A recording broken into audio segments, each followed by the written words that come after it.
yeah, I don't have any plans yet for the return trip. Eventually, I mean, I don't know. I want to get something, Right. some substantial I'm at least going to thing grab done an on unknown it. artifact so that we can open the door to the tunnels. Like, that's the most... I might just say fuck the probe. Because this will take me probably 15, 20 minutes just to do this next part. And then to head back, switch out ships, that's at least half an hour. So figure like an hour. Like I said, figure about an hour.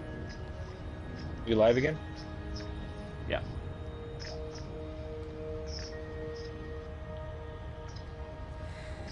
So yeah, bro, I want to be famous as fuck though. Like as fuck? That shit like really bothers me. Like people, I've had. That's not the first person I've had say it. Like, why don't you respond to your chat? It's really rude. I'm like, dude, what? Like, sorry. Like, it's. Are you here for to watch something, or are you here for you? Like, if you're here for you, dude, go to a chat room or talk to one of your friends. I'm sorry. But... Okay, are you lonely? There's no one watching. I know. It takes a while for it to like reach like all areas. That's why like usually it's about 2 hours. It's like everyone in the world can access it. That's why people that go for a long time get noticed quicker. But I just don't have the fucking energy to do that. And this game is ruthlessly boring.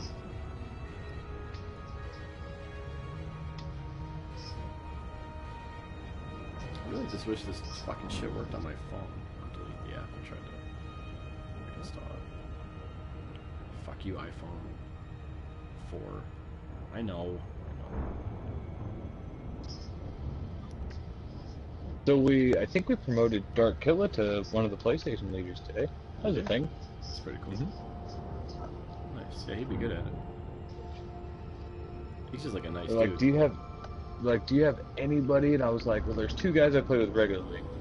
You and another one. I'm like, but Radpie is not active on the Discord because he just chooses not to be. That's his choice, whatever. Radpie doesn't have the technology to be active on the Discord. But we don't really like. It's totally understood that a lot of the console players don't Discord. It's just they just don't. It's just a thing. That was like after I stopped playing. Like Discord's only been like the last couple of years. Like for everybody. Like it hasn't been around. I mean, it's been around a long time, but it hasn't been popular for that long. Way better than TeamSpeak, if you ask me. Way better than TeamSpeak, if you ask me. Not that you did, but if you do. You know what? Fuck it. I would just do the thing where I make the screen small, but I don't like having it sit that close to me, so I have to read coordinates and stuff. So. I think I'm gonna actually pull out my laptop. Okay. Do your homework. I'm gonna get an artifact. I was just gonna use it to watch the stream. I'm just gonna get 2. Fuck it. May as well take 2, right? Why not? I guess. Fuck it. You know what I always say? Fuck it. Butt fuck it? Well, fuck it. Fuck it. Right in the ass. Well, I mean, if you're nice about it, I guess. Fuck that. Aggressively. Fuck that shit. Where's the live Warm-ups are for quitters, Diane. I don't know why it's Diane. Live chat.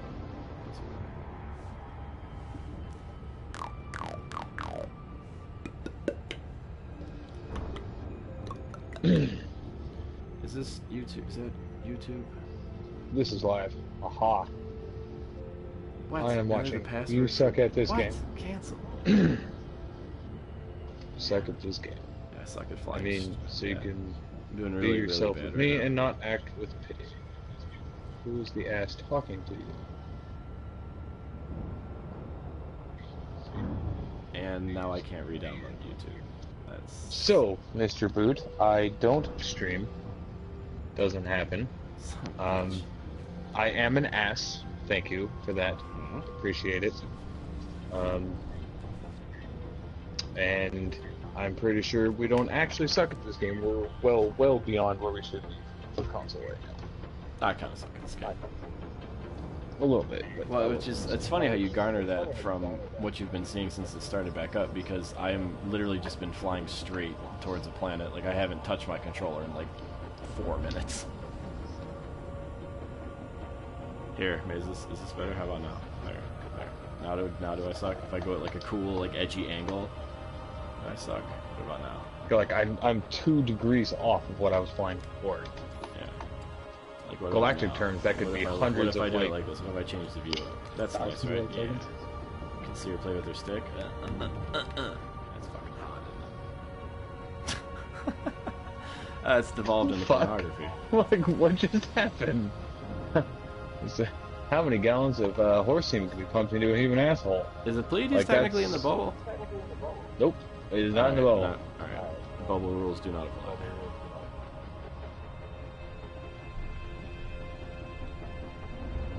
You're home all day in a chair. That sucks.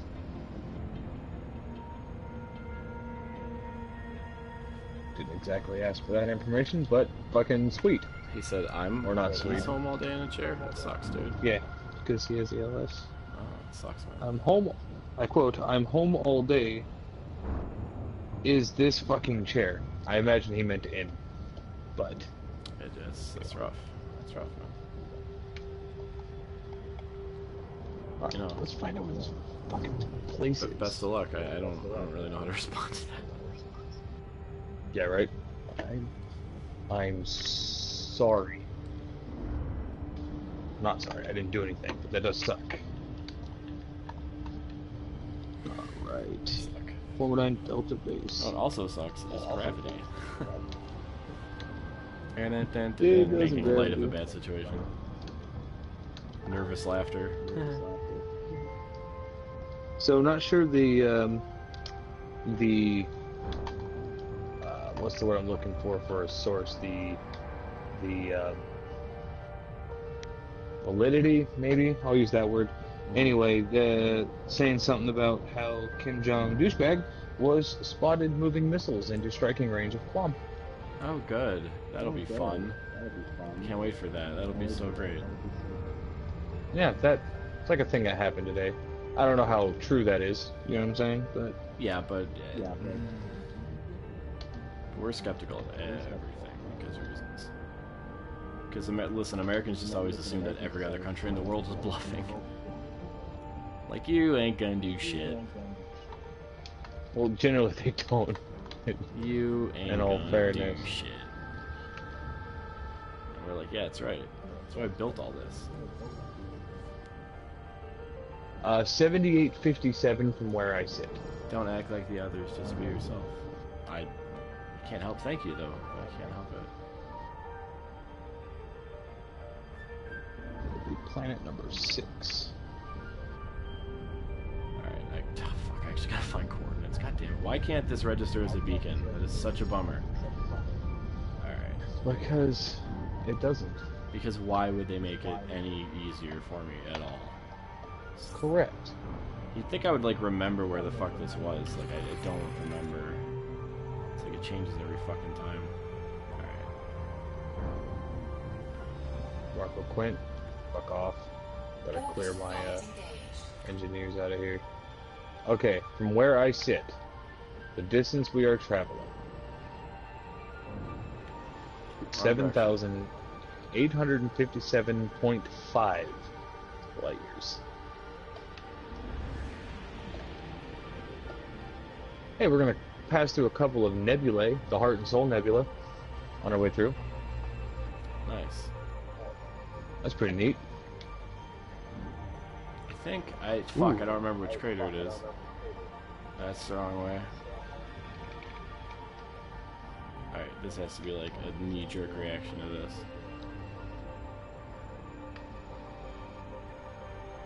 There.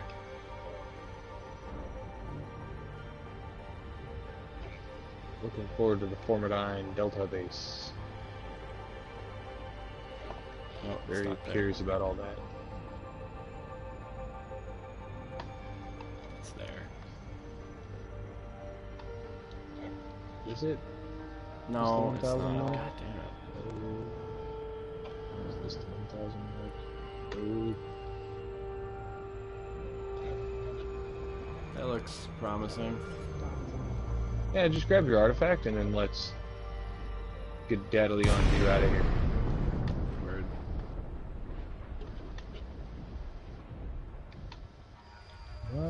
Fuck. This is it.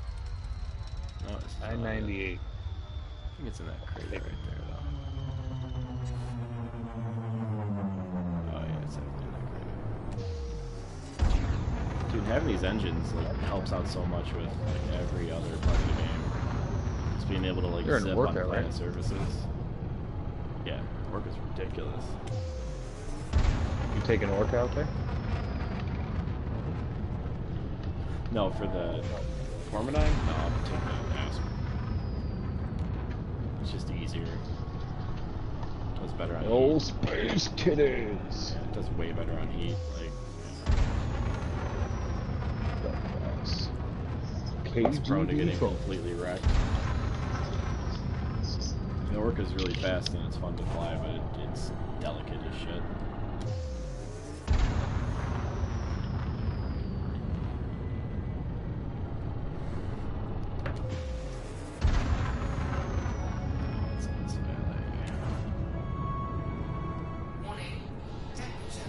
Oh shit! See, like right there. Oh, flying upside down. It does not like that. Whew. I wonder when that was going to happen. What was our jump count before? What is this? This planet is a planet in the HIP system. It's the site of an alien. It's like the site of a battle between the aliens and the people, and everyone lost. But I'm going to go steal their shit. It's just a random planet. No, Mr. Boot, we don't necessarily want you to leave. Personally, I don't care if you leave. That's me, though. But we can't fly and navigate and land and all that while interacting with you at the same time. So there's going to be moments where you're going to be ignored, and every minute or so, 2-3 minutes. Yeah, and that's we'll the game element of it, but like the personal element of it is like I don't work for you. I mean, that sounds dickish. I understand, but like, this is like I don't do this necessarily for other people, which it's to have fun and like to kind of document the adventure, which I think how most YouTubers like operate their channels is to kind of just do their adventure.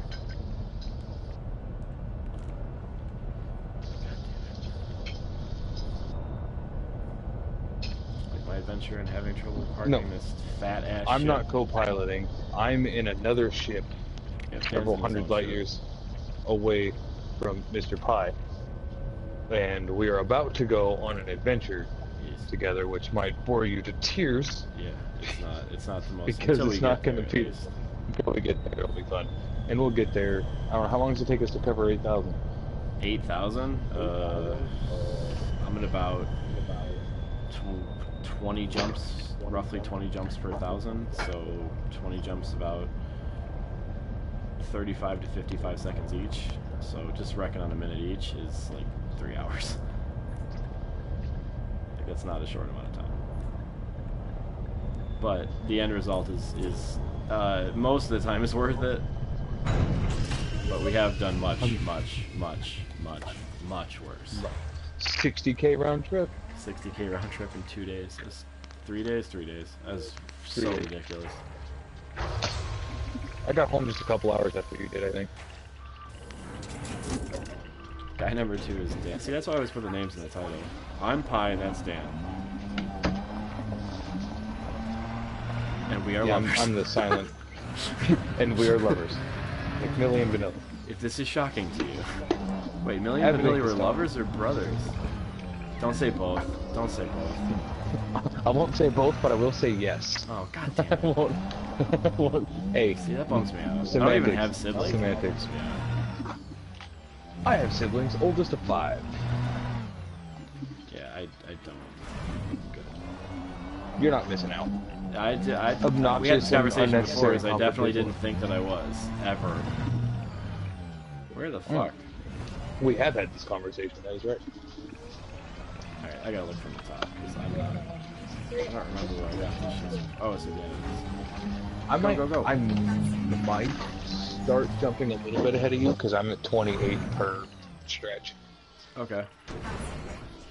You know, so you'll catch up to me, and you did before on the SAG-A trip, too. Yeah, no, that's not a problem for me. And if it gets really bad, I'll just neutron jump.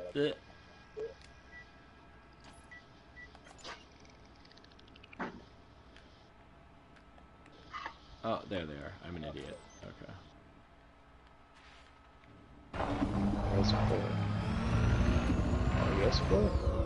I've done this like a ton of times. You'd think I'd remember where the hell these things were. I'm gonna start my jump. You caught up to me like a motherfucker. Well, I still, dude, remember, I still have to switch out ships. Like, I'm not going 8,000 in this ship. Yeah, I wouldn't either. Because it's going to get to 0 integrity by the time we even get there. Like, like I said, it's fucking fragile. Like, fuel scooping fucks it up like you wouldn't believe. Every time I come back, I'm down to like 90% integrity. Oh, God. That's gross. Yeah, Why would you do that? It's terrible. Go. Oh, my God. And I don't know how far it is from you, by the way. Oh, no. I don't think it's closer to me. Farther, maybe, even? I have no idea. It depends on up and down and left and right and everywhere. Okay, my ship You're supposed to know stuff. I'm supposed to know stuff? Yeah. Yeah. Well, okay. I'm assuming the Formidine base, Thargoid base, right? Yeah, it's what it's supposed to be. Okay, so it's probably not towards the center then, I'm assuming? Oh no. Oh no. Like, what direction, if you tell me what direction it is, like if north is Sagittarius A, if you tell me what direction it's in, I can tell you if it's further or closer to me.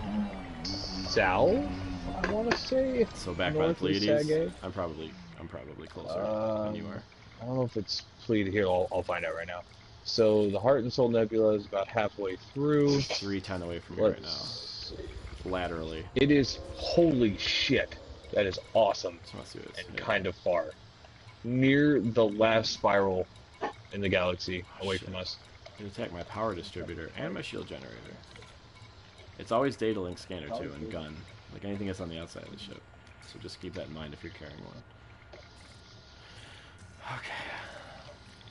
So, as you know, Milky is in a spiral-like fashion. If you're traveling away from Sag-A, right, it is like almost on the last spiral on the edge of it. Like we're going pretty much to the edge of the Milky Way, closest to us. Shit. Alright.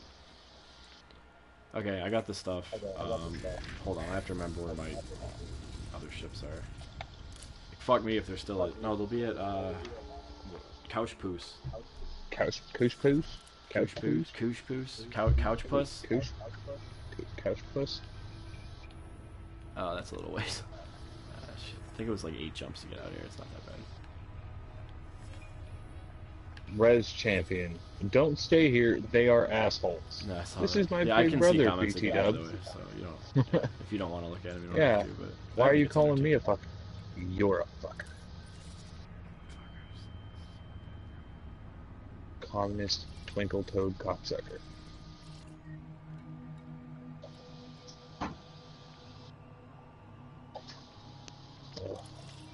Don't bring your bullshit in. Take it somewhere else.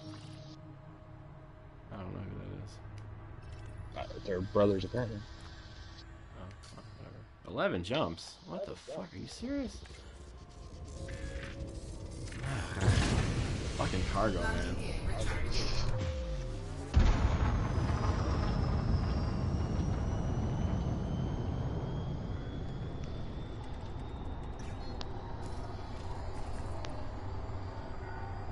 So from the...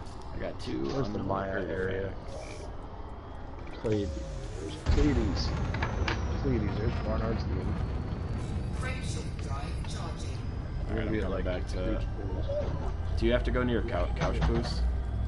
Oh no, I'm about as far out as you go right now.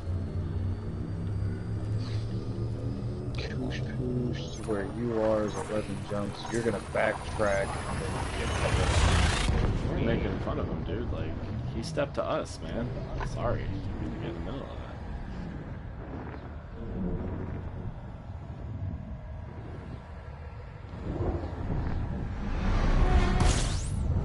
Like, I'm trying to, like, prep routes in the galaxy and, like, finish out outfitting and, like, look at materials and, like, plot my next move and everything. Like, I'm busy thinking, like, sorry for the first 10 minutes. I didn't say anything.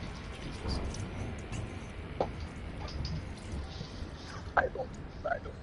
be offended. It doesn't matter. Yeah, I'm not. It's just that's just confusing. It's a confusing way of thinking to me.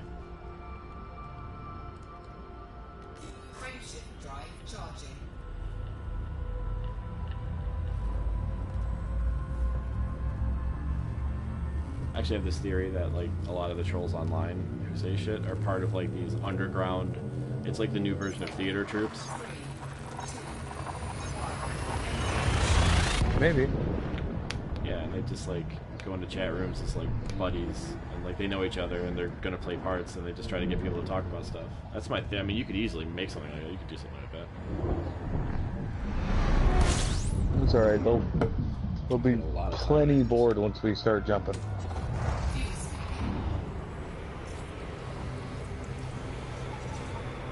I can't tell who he's talking to. He's talking to the other dude, or is he talking to me? I don't know. I'm not exposing myself.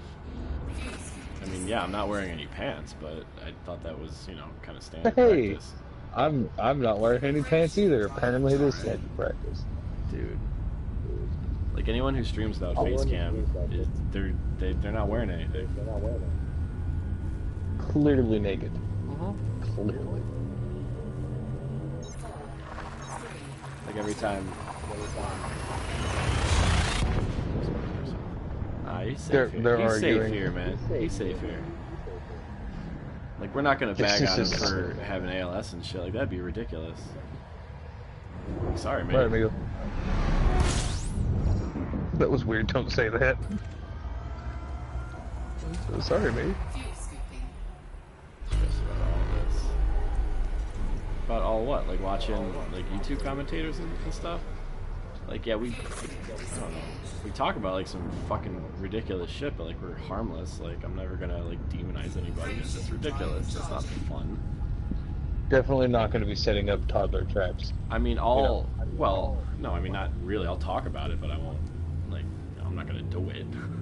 That's just take way too much work. I don't have that kind of time. Yes, I do, but it doesn't matter.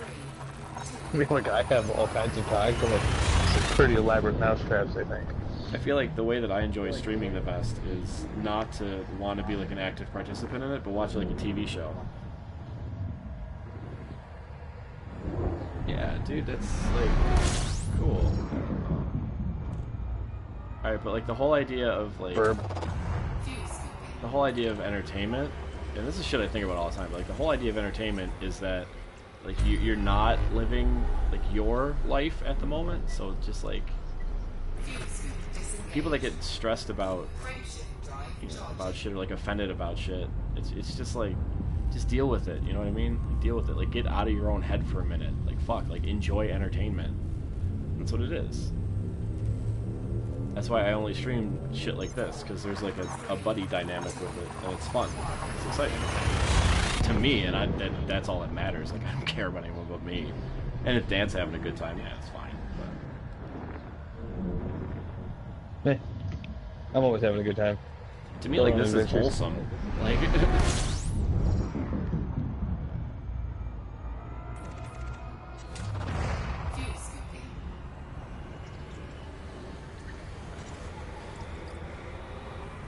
now I'm gonna quickly Google best dynamic duos. Gonna happen right now. Starsky and Hutch. Well, I said Starsky and Hutch. God damn it. Best dynamic duos. Elvis and Tequila. A whole lot of sports ones. I guess like Batman and Robin. It doesn't really. Fuck that. You know, Robin's name is Dick. Yeah, that's kind of cool. Yeah. I wish my name was Dick.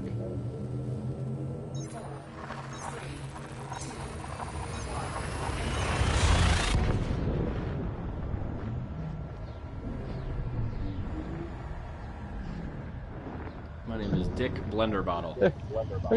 Sheriff Bart and Jim, the Waco Kid from Blazing Saddles. The black sheriff and Gene Wilder's character. I mean, I'm black, so like, yeah, it kind of fits, right? I'm not black. Harry Monroe and Skip Donahue. I don't know who either of those people are. They're from the movie Stir Crazy, I guess. I don't know. I'm just reading stuff.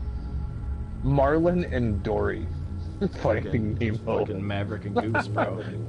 Just keep jumping. Just keep jumping. Keep jumping, jumping, jumping. What do we do? We jump. Just keep Marlin jumping. and Dory. Just keep jumping. Butch and Sundance. Butch and Sundance. Yeah. I could be like a goofy sidekick. Nicholas Angel and Danny Butterman. The guys from Hot Fuzz. Hmm.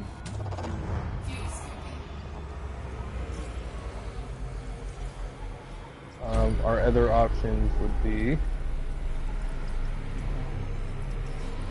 Oh.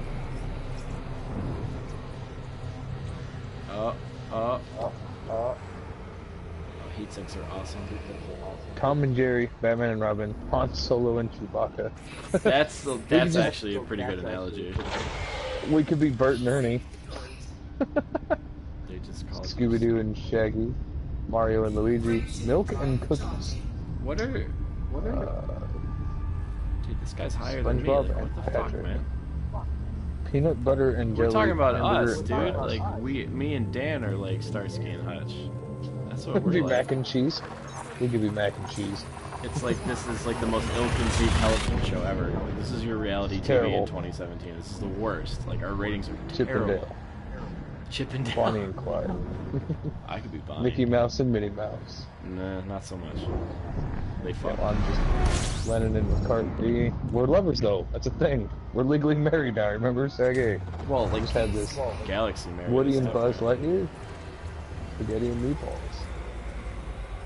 Simon and Garfunkel. Salt and Pepper. Not Salt and Pepper, the musical group, but like actual spices. But also like Salt and Pepper. And TLC after that one girl like died or whatever. Lucy and Ethel. My God. Lucy and Ethel, that's pretty accurate. Then again, they were just a female Evan and Costello. Snoopy and Woodstock. Ben and Jerry. The ice cream guys. Wile E. Coyote and the Roadrunner. I always think of it Well, more that's about like, how landing on a planet goes. yeah, no shit. Calvin and Hobbes. Phineas and Ferb. I'm not. I was joking. Comedy. I'm black. I'm not black. Thelma and Louise. Thelma. That's a good one. Kirk and Spock. I like it. I like where you're going with that. Kirk and Spock. Or like Romeo and Juliet. I'm gonna pass. I don't feel like it's like killing myself, Scotty and that especially little, for you. that little Rocky guy in the new Star Trek movies. It's Right. more like that. Penn and Teller. No. Actually, our banter could be like Penn and Teller, though. Our banter is it's just radio show banter. This is bad college radio. Like we Wayne could like, and Garth. holy shit! I just had an amazing idea.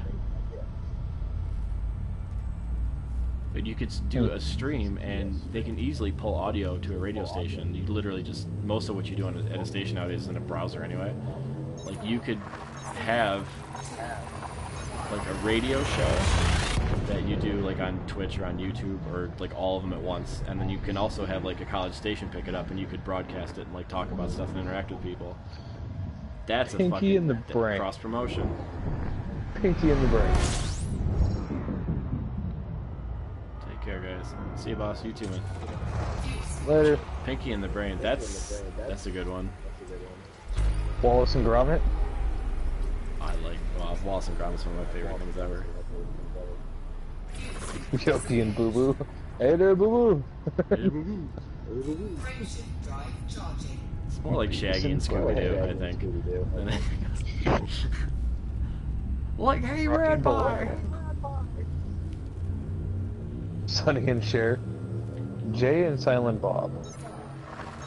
If we did a thing where it was, I have this vision of doing a stream that's like one person and then text only, like a Ghost Giraffe video, but like live. And I think like having like a silent partner that can, but it's really hard to type, and I've tried to do that and it doesn't work. Like I have to put my controller down all the time. Dumb and Dumber. What, like Even better. Lloyd and Harry. Harry and Lloyd, yep. Ren and Stimpy. That is actually probably the most accurate, I would say. Sherlock and Watson. That's pretty. But which one of us is Watson? Because he's like the better character. Right. Well, think you're it Watson. depends who's more snarky. It depends who's more snarky with Sherlock. If you Well, go off the like Robert Downey Jr. ones. I'm going You off know. the. Oh shit! What the fuck? Benedict Cumberbatch and Martin Freeman. Oh, Dr. from Watson. Elementary? We'll get it. Yeah, we'll get it. Like even in the original stories, like Dr. Watson, military veteran, injured. Sherlock Yeah, right, Holmes, injured. Complete moron socially, gets irritated at people, pokes at really dumb shit, thinks about way too much, and has 1,000 thoughts a second. That's me. That's the character I most associate with. Deep life stuff. I'm gonna be Sherlock and Watson now. Like a less practical Sherlock Holmes. Laverne and Shirley. That's up there too. Yeah. Rum and Coke. Where'd that come from? That's not like a... Okay. Romeo Alpha Delta. Stockholm welcomes you to Alliance Space. Fly safely while in and around. Mary Kate and Ashley Olsen. Pass. Pad 17. Like the twins from The Shining. Panorama. Oh my god. Panorama. Panorama. Like Fry and Bender.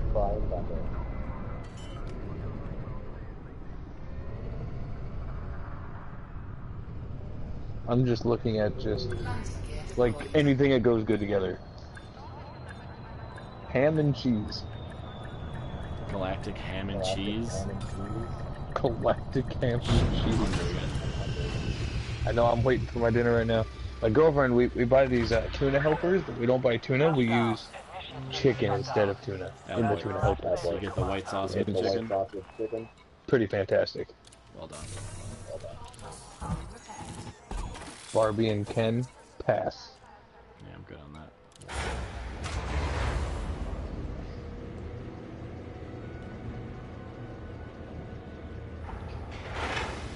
We're starting to get really deep into some weird shit here.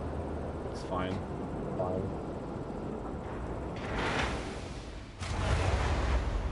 Foghorn Leghorn and the Chicken Hawk.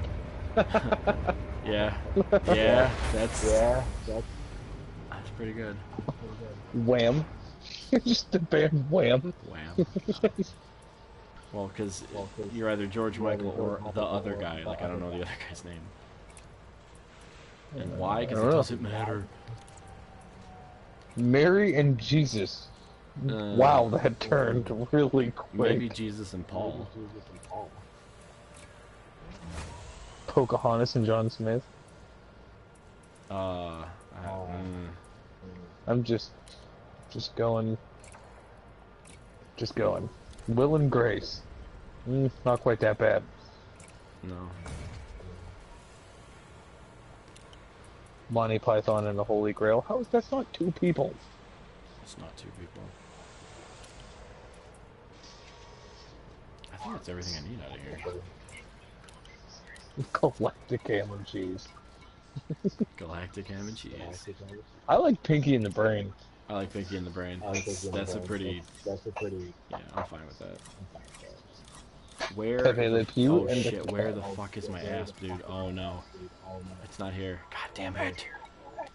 Sherlock and Watson. Oh, this is such a pain in the dick. We could be Bill and Hillary Clinton, but neither of us is an evil bitch. So that's not gonna happen. You don't know me. Oh, tell me this shit's in hee-hee. Oh, I'm gonna lose my mind. It is, isn't it? It's gotta be. Oh, there's no way it isn't. Son of a bitch. The Odd Couple. Absolutely a fantastic movie. Walter Matthau and Jack Lemmon. I don't think I saw that. No? That's really good.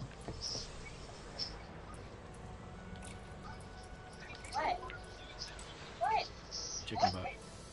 What is wrong with you? My dog is ridiculous. Word. Dude, I'm so bummed out that this wasn't... Oh my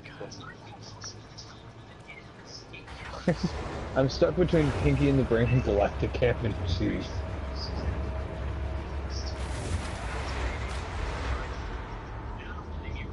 do like galactic ham and cheese.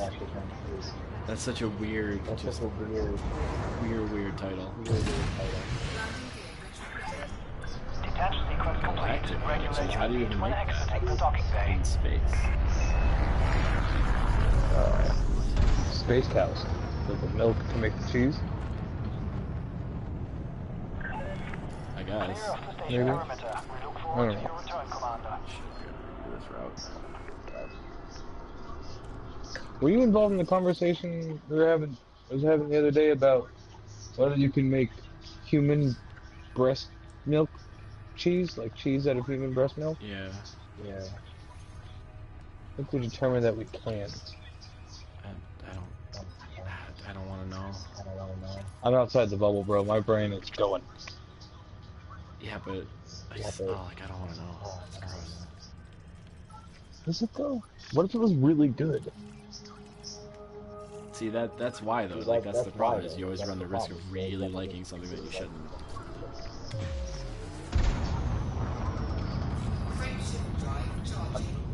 I'm gonna catch wonder- fucking lines. Do you have to go to Hee? And I'm not 100% sure that 6 8 fuel scoops there. Hopefully. Because I'd have no way to take that to Hee unless I re-outfitted like 3 ships, so... It's probably not the smartest way to go, but whatever.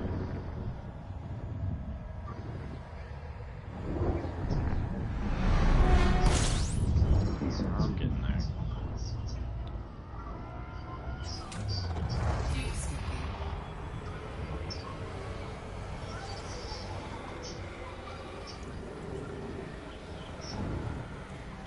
This is the Elite Dangerous equivalent of going on a trip and having to like scramble into Walmart at 4 a.m. like the morning that you have to leave for the airport. I've done that before.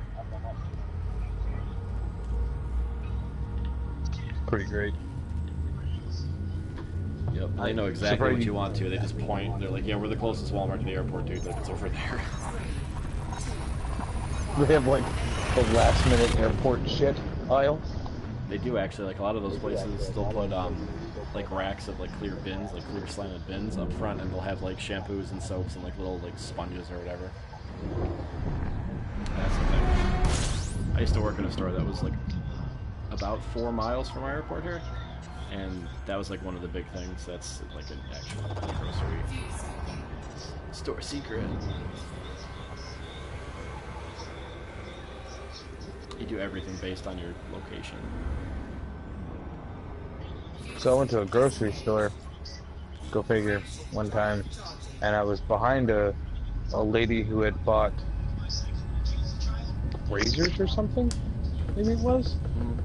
Anyway, and was like angry at the cashier for how much the grocery store was asking for razors. Like, it's a grocery store. Hold food, just be happy they even had razors. I've dealt with so much of that. It stopped being annoying to me like 6 years ago. I was just curious. I was like, why? How can you be upset? It's not what they sell. Like, And then my favorite that's was not when, you know, their Walgreens market. across the street sells it for 50 cents cheaper, and the only thing that you want to say is the one thing that you can't say, which is, well, why don't you just fucking go there?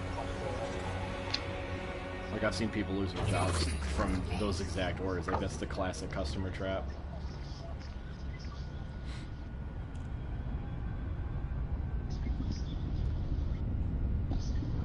Yeah, 'cause when I They have worked- more variety at Walmart. I'm like, then fucking go to Walmart. Like, why are you telling me? I don't give a shit. I don't work for them. Who cares? Hey lady, I had like a runny poop this morning. It's really like upsetting me and I'm a little itchy. Like, see how you don't care about that? I don't care about the thing you're saying. Yeah, because I worked for a roofing supplier, right? You had 2 options. For actual roofing suppliers, not companies that just sell roofing material. Because like Home Depot and Lowe's will sell shingles and stuff, but you're gonna disgustingly overpay. You know what I mean? But And that's like if you're doing a little bit Anyway. like yourself, right? Like, or like a tiny yeah, roof, that's like maybe? small. Yeah. That's like a small patch. That's You're I'm talking building about, a like- doghouse. Like redoing Like, a we school supply- roof or something, right? Oh yeah, we supply that kind of shit. Like wholesale. Like you come to us. We redid the jail here, our county jail. No worries. You know what I mean? That kind of shit. supplying material for whole housing tracks. You know what I mean? Kind of stuff. But anyway, the customer comes in, and we have a boneyard for tile. This is like if a customer orders 5.5 pallets, they only used 5 pallets. They generally will ask us if we'll hold on to the other half a pallet just in case, and we throw it in our boneyard. And if they don't come for it, we just say, after like 3 months, we just sell them for fucking $3 a piece. If someone needs a tile replaced, Nice. we're not a fucking storage unit. You know what I mean? You gotta make a profit somewhere. Every little Yeah, bit. and we already made money on the tile, but now we're gonna make more because you abandoned your material. Oh shit. You're fairly warned, of course, you know. Of course. But well, it's probably in the whenever you like sign the receipt or something, or you sign for delivery. 90 days, and it's ours. But anyway, customer, they're a solar company, and they put, solar panels on tile roofs all the time. Okay. And they break them all the time because they have to walk on them. So they come to us, and we end up getting a lot of people coming in trying to match tile. Anyway, customer comes in, and he's like, oh, so we're working here across town, and we broke some tile, and my head's going, I don't really get, what do you need? Like, I don't care what you're doing, just what do you need? That kind of thing. Anyway, and he's like, and we're just looking to match some tile. He'll bring me a good tile from the roof so that I can go to my boneyard and attempt to find something close, right? And these people are like, oh, well, we went to R&S, and which is our competition. It's like, we went to R&S and they had a better boneyard. I'm sorry, it's just, this is what we have, like, trying to be professional. I'm like, okay, why didn't you just buy it when you were there then? Like, god damn it. Why do you find what you're looking for? Mine and yours. Good job. Like, you found what you were looking for. Drove 40 miles. To try and get it slightly cheaper, like get that your fault, like you pay for convenience. Welcome to America. R&S, $3, $3 to $5 ish, whatever. Depends, I think, if it's clay or concrete. We were $3 because we already made our money. We don't give a shit. R&S is also only 22 yards versus our like 500 plus. My favorite is people who argue about sales. Something that's on sale, and they come up on the receipt, and you have to like show them like where it was on sale. Like, it shouldn't be that high. Like, everything was on sale. And like 10 cents a piece. Do math, and God forbid that something doesn't come off. Like the computer has a problem, which it does all the time. I don't know why this always happens. Well, because you're in here every other day.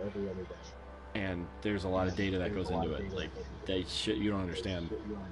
Like, keep complaining. Keep complaining. Some people you can explain that to them, and you kind of have to, because like otherwise they just won't shut up. And other people just don't give a fuck. They just want to be angry, which is fine. It's America. Do what you want. We had that too, because like we would have after so long. So like if they make a dove white shingle, right? Come in a bundle, whatever. After so many cycles of that, they change the color slightly. The mix or whatever, it just gets changed from the material available to them. So it'll be slightly off color. So we might have a palette of, which has got like, what, 48 bundles on it or something like that. And it's like, do not mix with anything made after this date, because they change the color. It happens all the time. They usually do like a 2-month run or something of one color. Anyway, we'll put the pallet out and be like, instead of the $28 a piece, we'll sell them for like 15. This is what they are. If they're in bad shape, good shape, right color, wrong color, the bundle's $15. Right. You know what I mean? That's what you get. People come in, well, these are pretty beat up. Like, dude. We put the pallet out front. Usually the pallet's kind of beat up. It's old. It's been covered in leaves and dirt. It's been sitting for a while. Some of the bundles are torn up as far as the plastic wrap, but the shingles are generally fine. Because when you open up a bundle of shingles, they're upside down. That way, the first one is. That way it doesn't get damaged. You know what I mean? Anyway, and the guy's like, well, these are pretty beat up, and this one looks like it's missing one. It's like, bro, it's $15. Yeah. Okay? It's like half off. It is, you get what you get. And we don't deliver them. Those ones, we don't deliver. Like, just throw it in the back of your pickup, or whatever. Bring a trailer, put them in the trunk of your car. I don't know. Like, not my problem. However, we did have a customer buy the whole pallet one time. So we threw it in the back of our F-250, our yard truck. because we have the 3 big semis and then like an F-250 diesel that we have just to, for like, oh, the delivery truck forgot something, send the yard guy to drop off the one item or something, you know, that kind of thing. Word. And he bought the whole pallet, bitched the whole time, and then pretty much strong-armed my boss, who's a massive pushover, into having us deliver it with the yard truck. Which means we had to offload it by hand because there's not a fucking forklift on the yard truck. That was fun. And then he bitched the whole time, so I put him in his driveway because he wasn't home. He was supposed to be home. I delivered it. I put it in his driveway. Mind you, I had to take 48 62-pound bundles, or whatever it was, and put them off the pallet from the back of the truck and manually stack them in his driveway. I put them out of the way, on the other side of his trash cans, like totally not obnoxious spot. And he bitched like, he called like an hour later What a beast. and was bitching. What a beast. He's like, I wanted these in the backyard. Well, you didn't tell us that. And I'm not walking into your backyard when you're not home. Customers, man. Customers. Which you know way better than I do, because I usually deal with just, you know, contractors. I rarely dealt with the homeowner themselves. It's very rare, but it did happen a couple times a week versus dozens every of person you can imagine, like 20 million times. That echo is so bad. the echo. Yeah, it's hold on, I need to lower my mic volume a little. That makes it slightly better. Ever so slightly. Not really.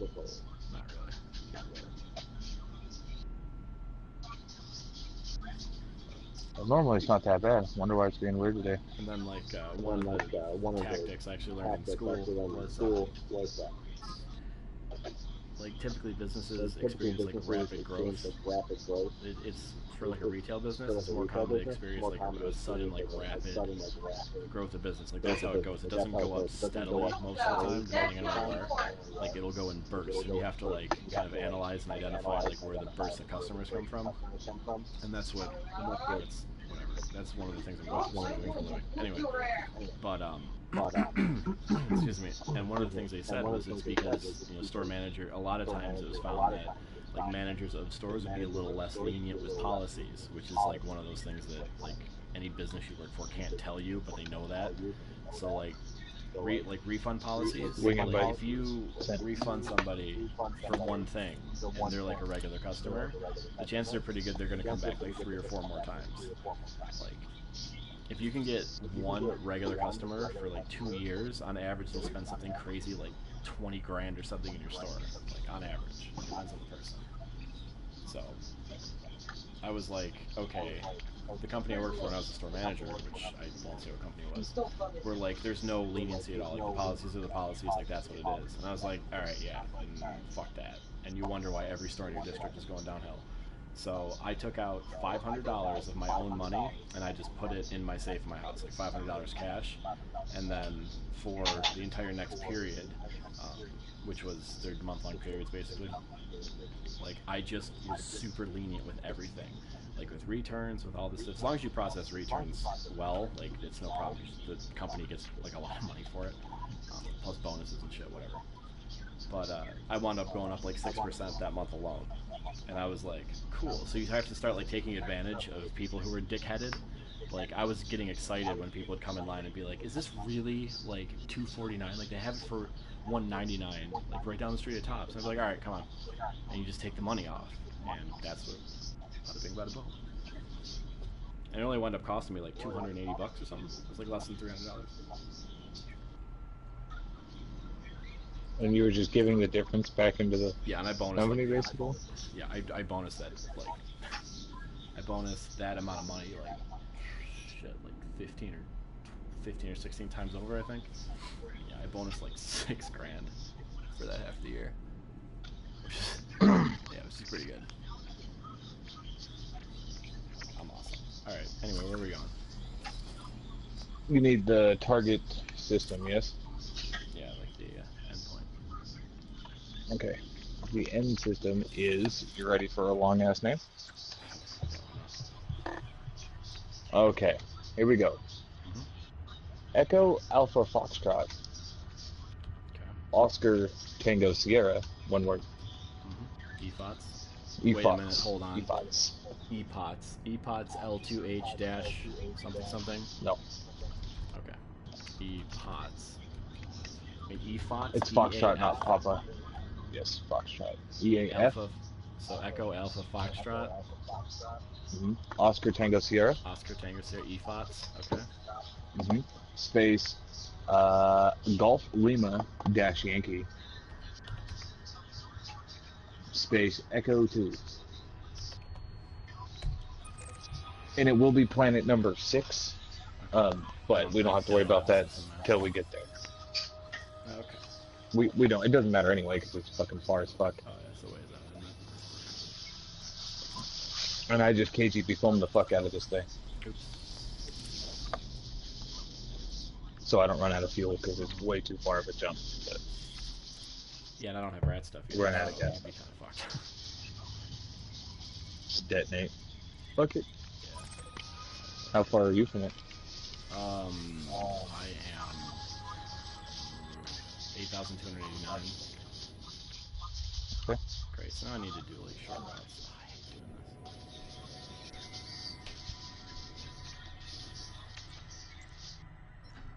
So I'm about 300 closer than you are. Yeah. It's out towards Sotasios from where I was in Maya. So. 1,002 or you fucking kidding me? Go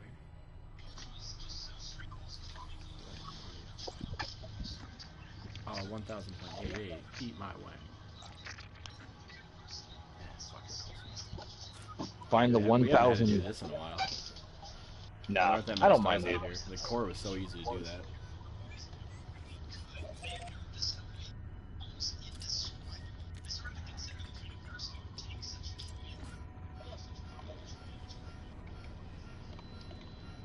I took off White Dwarfs, Proton, or whatever they're called, the fucking... Alright, I have 23 jumps. Okay. That's I'm 28. here. Okay, I'm gonna start in just a second. I'm gonna go take a piss real quick. I'll be right back. Food, is it coming? Take a while, huh? Hungry.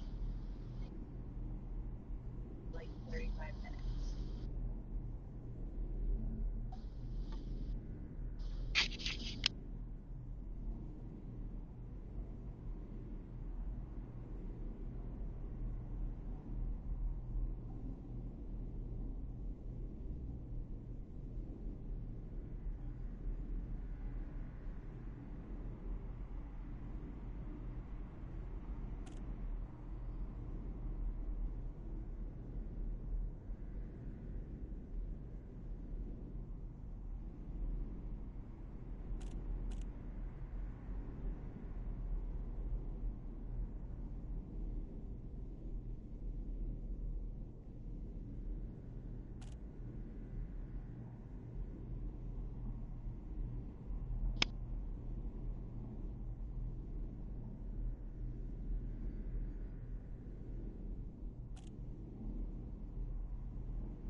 In it to win it. You're back.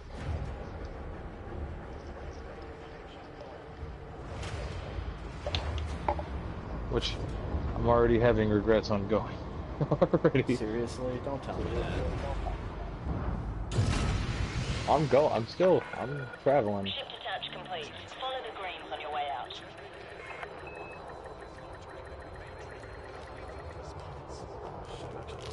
Hold on. Don't make me take off yet. Being able to cancel one is really nice. I'll give the MX that. That'll be a handy feature.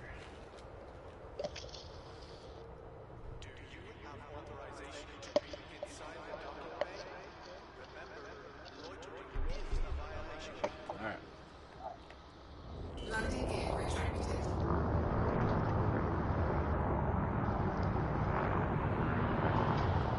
I don't know what your schedule looks like or whether or not you're able to.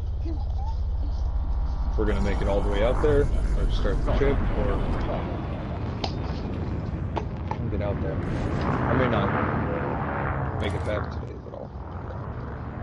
Yeah, I can go there.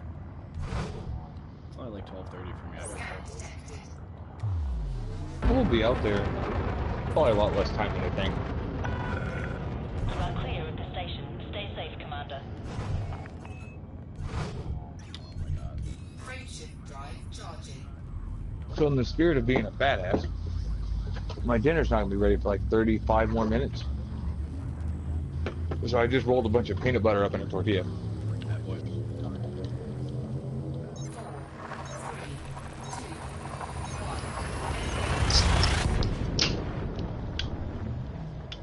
I'm already over 150 new astronomical objects.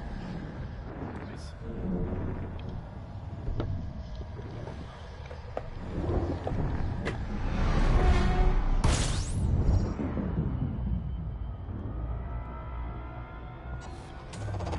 Fuel scooping.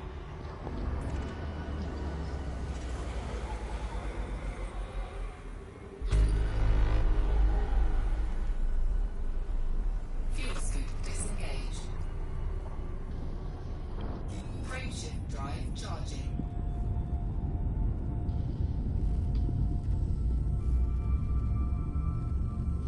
And it's not like me having reservations and going somewhere really means anything, because I had the same thing the moment we launched to Colonia. 3, 2, 1. Like right out the gate was like, God damn, here we go. But generally, once I get through like my first leg or two, I'm full committed now. You know what I mean? Like, I'm not. Fuel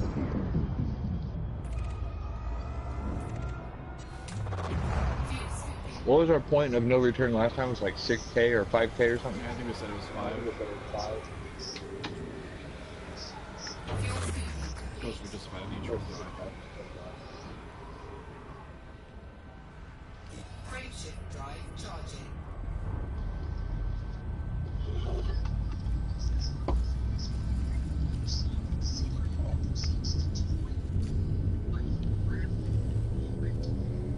Because of the vehicle bay and 5D thrusters and heat sinks and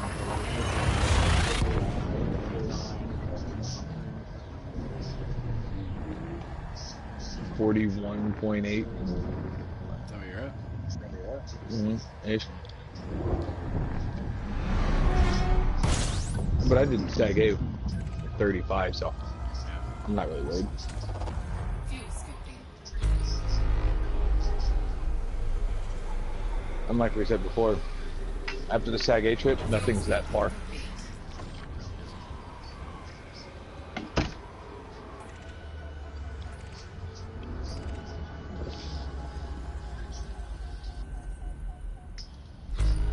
Frameshift drive charging.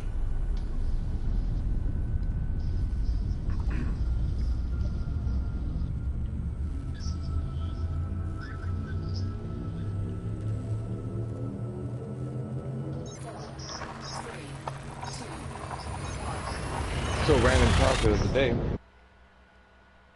My Aussie friends. And they kept saying tomato. I'm like, dude, it's tomato. Right? Classic age-old argument. Went ahead and went to the Webster Dictionary, Webster English Dictionary. Tomato is only used in the UK, and some parts of New England. We're here in the States. The rest of the English-speaking world says tomato. Oh, I mean, sure, some people probably say tomato. Well, when you look at the general, like, I don't know how they pull it, but it says everywhere else says tomato.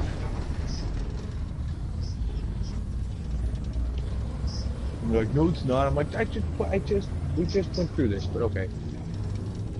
Hey, you're being interrupted. I'm hoping to just skip it so I can jump. That's the best way to get out of it.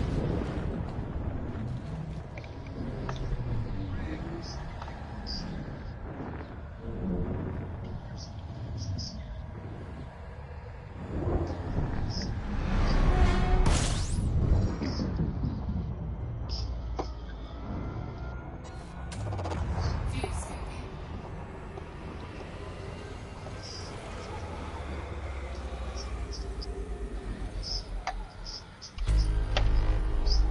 So another not so optimal thing for the HOTAS, Frameshift drive charging. finding that 1,000 light year stretch. Yeah. Fuel scooping.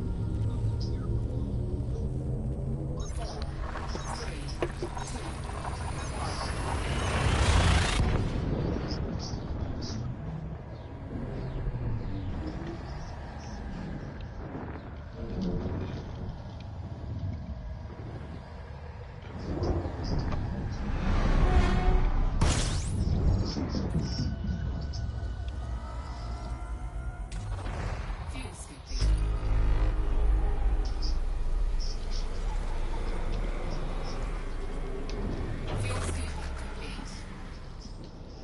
scooping complete. Frameshift drive charging.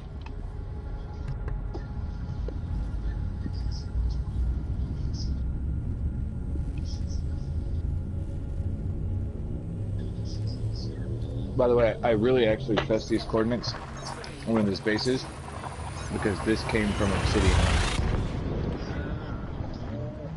not Alley. Right. The real one. But I guess he'll do. Everyone.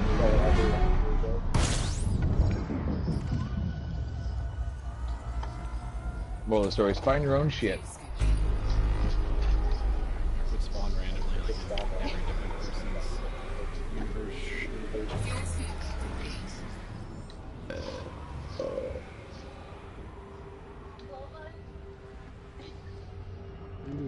Frameshift drive charging. Who do we have? So much time. This is gonna take forever. What's that? Getting out there. Yes, sir. Look, it's not like it's been at Colonia in 10 hours, bro. Like, it's not gonna be like that.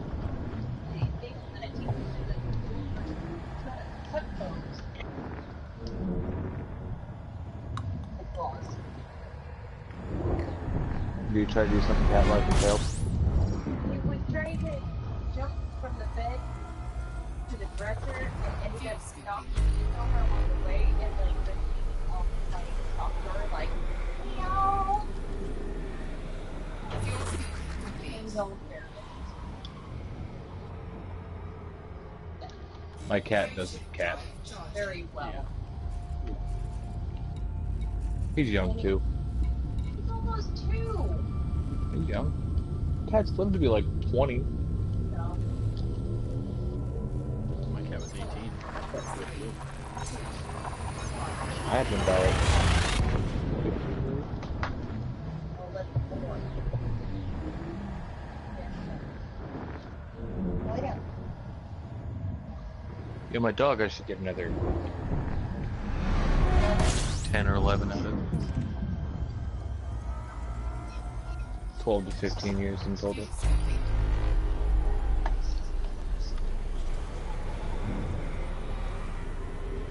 Fuel scooping complete. Small dogs, I guess, have a tendency to live longer. Frameshift drive Oh my charging. god, why are we doing this? So boring. We don't have to.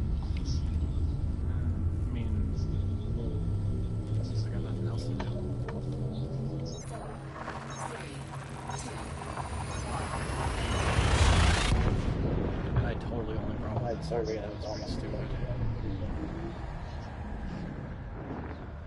Shit. We're not so far out that we can't reschedule the trip. We're not that far out. What else are we gonna do?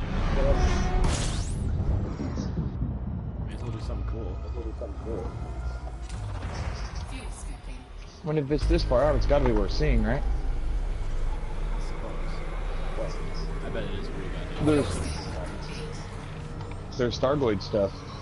Yeah, I don't watch those videos. Far closer when as I well. go there. Like, I'll look up the coordinates when I watch the video, so I have no idea what it even looks like. That's what I did with Obsidian, and I just went and looked in the description of the video Operation drive charging. to find the coordinates. He knows what's up. I have no idea what it looks like. Yeah, it's exciting. Could be underwhelming. I don't know. I didn't watch the video. 3, 2, But Obsidian is making note, and it's on one of his, like, Yeah, and the last His couple of Thargoid bases. destination. Were diesels. The last They're couple sites diesel? were awesome. Must be a northeastern. It's good. Not computing. I mean, I don't. Okay, cool. Diesel. Diesel it is. So they really think about fuel it. scooping complete. I still don't fully understand, but right on. I guess, you know, diesel's like another Operation badass. drive charging. You know, like a big diesel truck versus like a Prius. You know, like you I wouldn't thought you were describe a talking Prius like as badass. Vin. No. Faggot. Let me do 8 Fast and Furious movies. Well, he made money on every one. I wonder if he knows they're terrible. I don't think anybody gives a shit. It's just a job for them.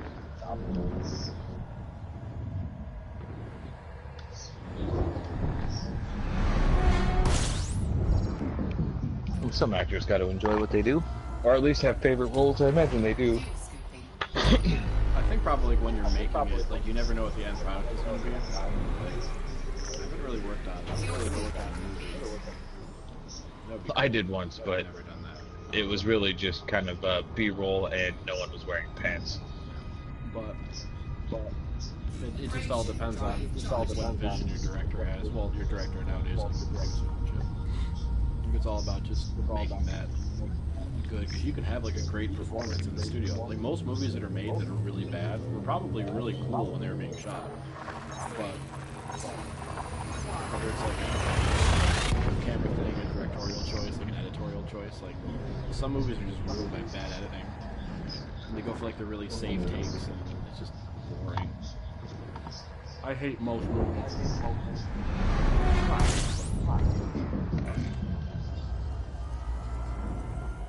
So Vin Diesel probably thinks he's the shit. He probably thinks he's goddamn Cary Grant. Fuel scooping. Fun fact about Cary Grant: real name Archibald Leach, my grandpa's second cousin. Operation drive charging. That's a thing. Related to Cary Grant. It's so far removed that you'd have to go deep in his genetic sequence to find, relation. But it's there, apparently. Yeah, but like the generation of technology, be able to go back and live his life. How cool would that be, though? Like, what if Cary Grant was a sleeper agent for the KGB, and they wanted to go back and like relive his life? Yeah. You never know. That's Would be interesting. That should be an Assassin's Creed game, like Assassin's Creed, like the 40s or something. Make it like a gangster game. Fuel scooping. Well, in 3, I think it was 3. There was like a fuck up in the Animus or whatever, and you were glitching forward to your ancestors as well. Nice. And so, like, you ended up being, like, during World War II, and you got to climb the Eiffel Tower and shit, and, like, dodge, like, machine guns straight from, like, the Luftwaffe. They should just make a whole game in the 40s. And you spend part of it like in World War II. That'd be so cool. I'm actually really excited for the newest one, Origins. Origins actually looks good because they've been doing bullshit lately, but Origins looks really good.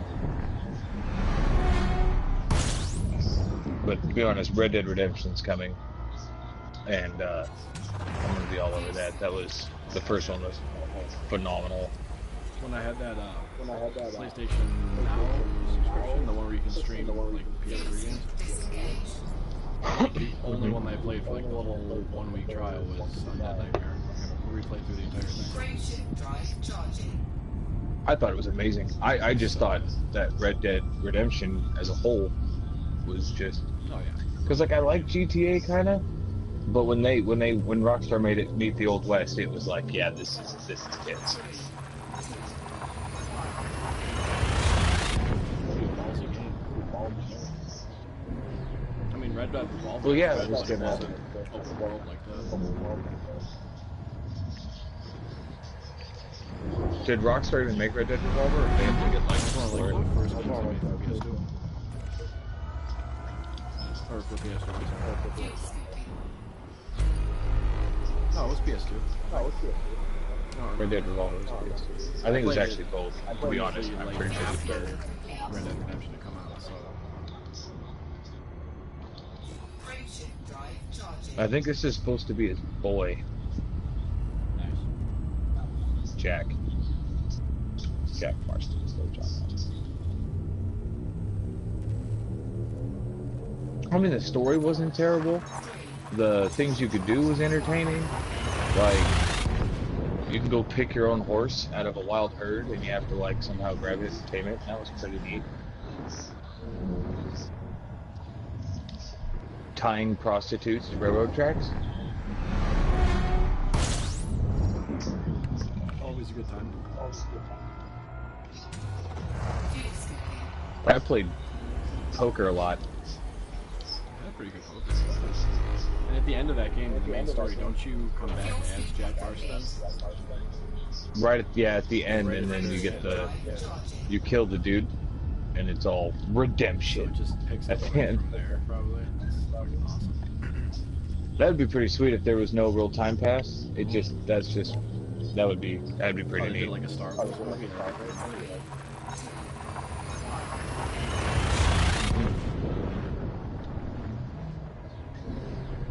I still maintain that the cast and crew from Rogue One should have done the main series. It was such a better movie than Force Awakens. I haven't seen Force Awakens. I actually haven't seen. Rogue One is the only new Star Wars movie I've seen. I mean, it was good, but it was really.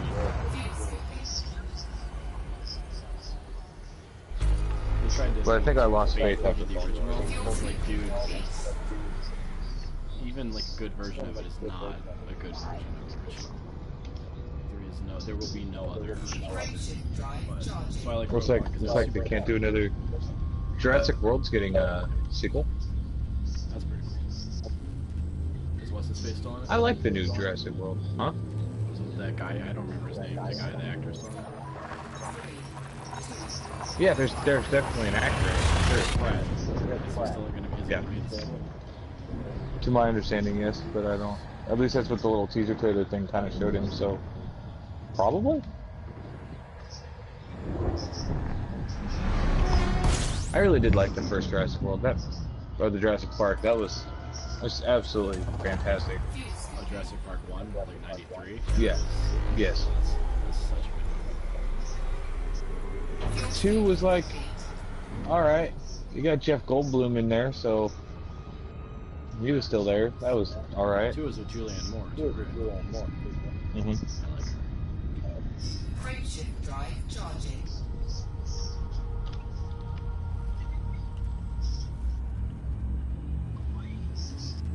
Actually, I did kind of like number 2 when the T-Rex ran through downtown LA. I didn't think they were San gonna Diego. do all that. Like, that's also what made that movie feel about like, oh, okay, they got the dinosaur, and now we have to start. Damn it, now we're chasing a dinosaur. Right? Like there was no setup for it. It was just like, okay, we're doing Act 3 now. Where does that go? It worked in King Kong. It does not work here. Sorry, guys. Did you see the new King Kong? Piece of shit movie. Didn't like it. Fuel station complete. Skull Island with John Goodman and the new one. What was the Emma name? Stone? The first one with Jack Black wasn't bad. Is it Emma Stone's the new one, right?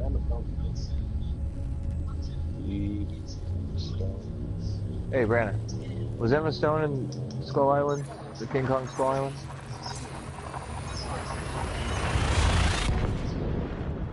Must have doing a new one.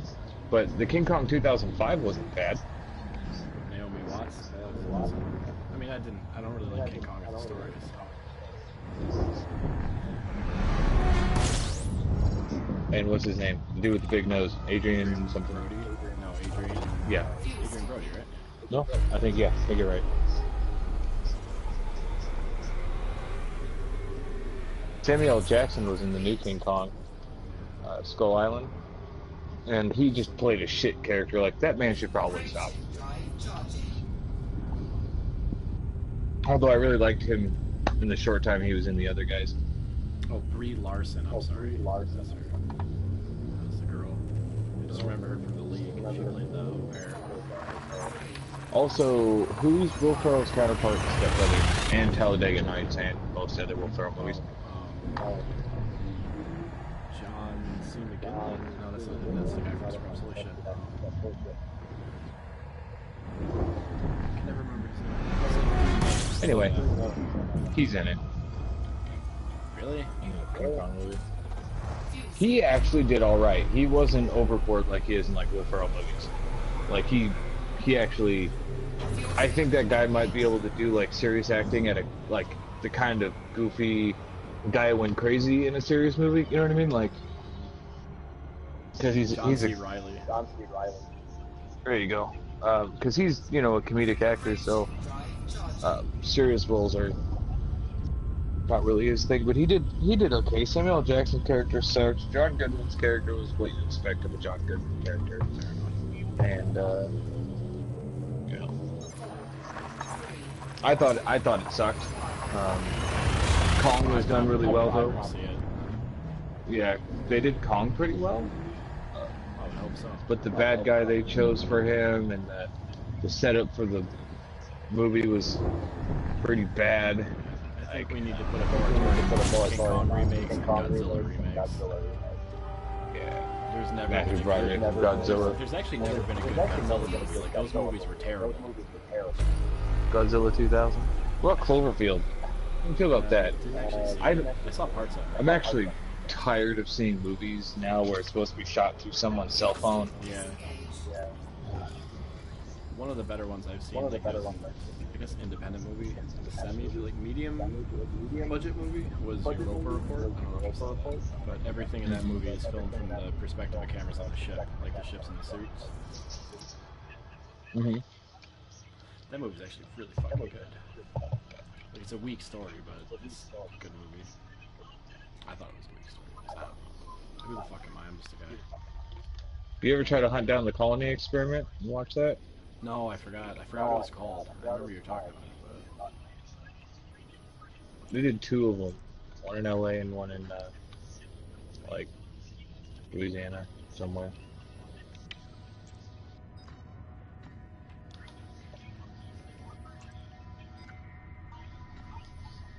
I just watched on TV the other night both Deuce Bigelow movies. Those are funny. Some of those comics. I definitely think that the European Gigolo was far superior to the first one. I don't know if I saw the second one, now that I think about it. Second one's a fucking I don't riot. remember. I've definitely seen the first one like more than once. It's always on TV. Or it was for a while. TV. Now we're just back on movie kicks, because I've been watching a few movies lately. I'm trying to see what I... Let's watch TV shows I like. I think I watched like the first 4 seasons of 30 Rock in like 4 days. Frameshift drive charging. Oh, You know what was on Netflix for a minute that I watched a little bit of? Was fucking Third Rock from the Sun. I don't remember that one. Decent show. I didn't think it was terrible. I didn't hate it.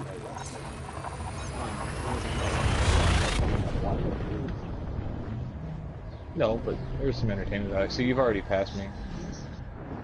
Well, I feel the same way about like Mike and Molly or Big Bang Theory or like any CBS show. I'm like, yeah, it's all right, but I'm not gonna go out of my way to watch it. The Orville starts soon. Yeah, I'm pretty excited about that. I did watch all the trailers for it. Like Seth MacFarlane is a little played out to me, but yeah, no one's ever really done a show like this. So I'm pretty pumped about Yeah, it. I'm It actually looks really detailed curious. and probably like he can write, like the dude can write. Friendship drive charging. I don't know, we'll see. I think he lost control of Family Guy, and American Dad is still somewhat under control. Well, I think it's just it becomes a parody of itself after a while. Like just, yeah, same thing happened with The Simpsons in like 2002. At least I thought so. Stop being funny. They just started making fun of their own characters, and it's like.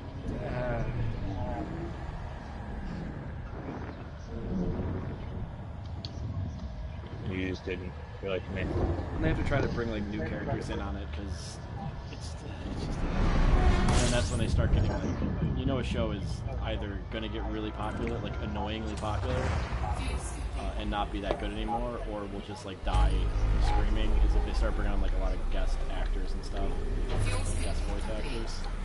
Yeah, they have 2 of them coming to the new season of Family Guy. It's just, Like, occasionally it's fine, I guess. You know what I mean? Like, yeah, whatever, definitely have has its some... moments. Like it's awesome. They're not getting a lot... Like, American Dad, though, like, that show just continues to make me die laughing.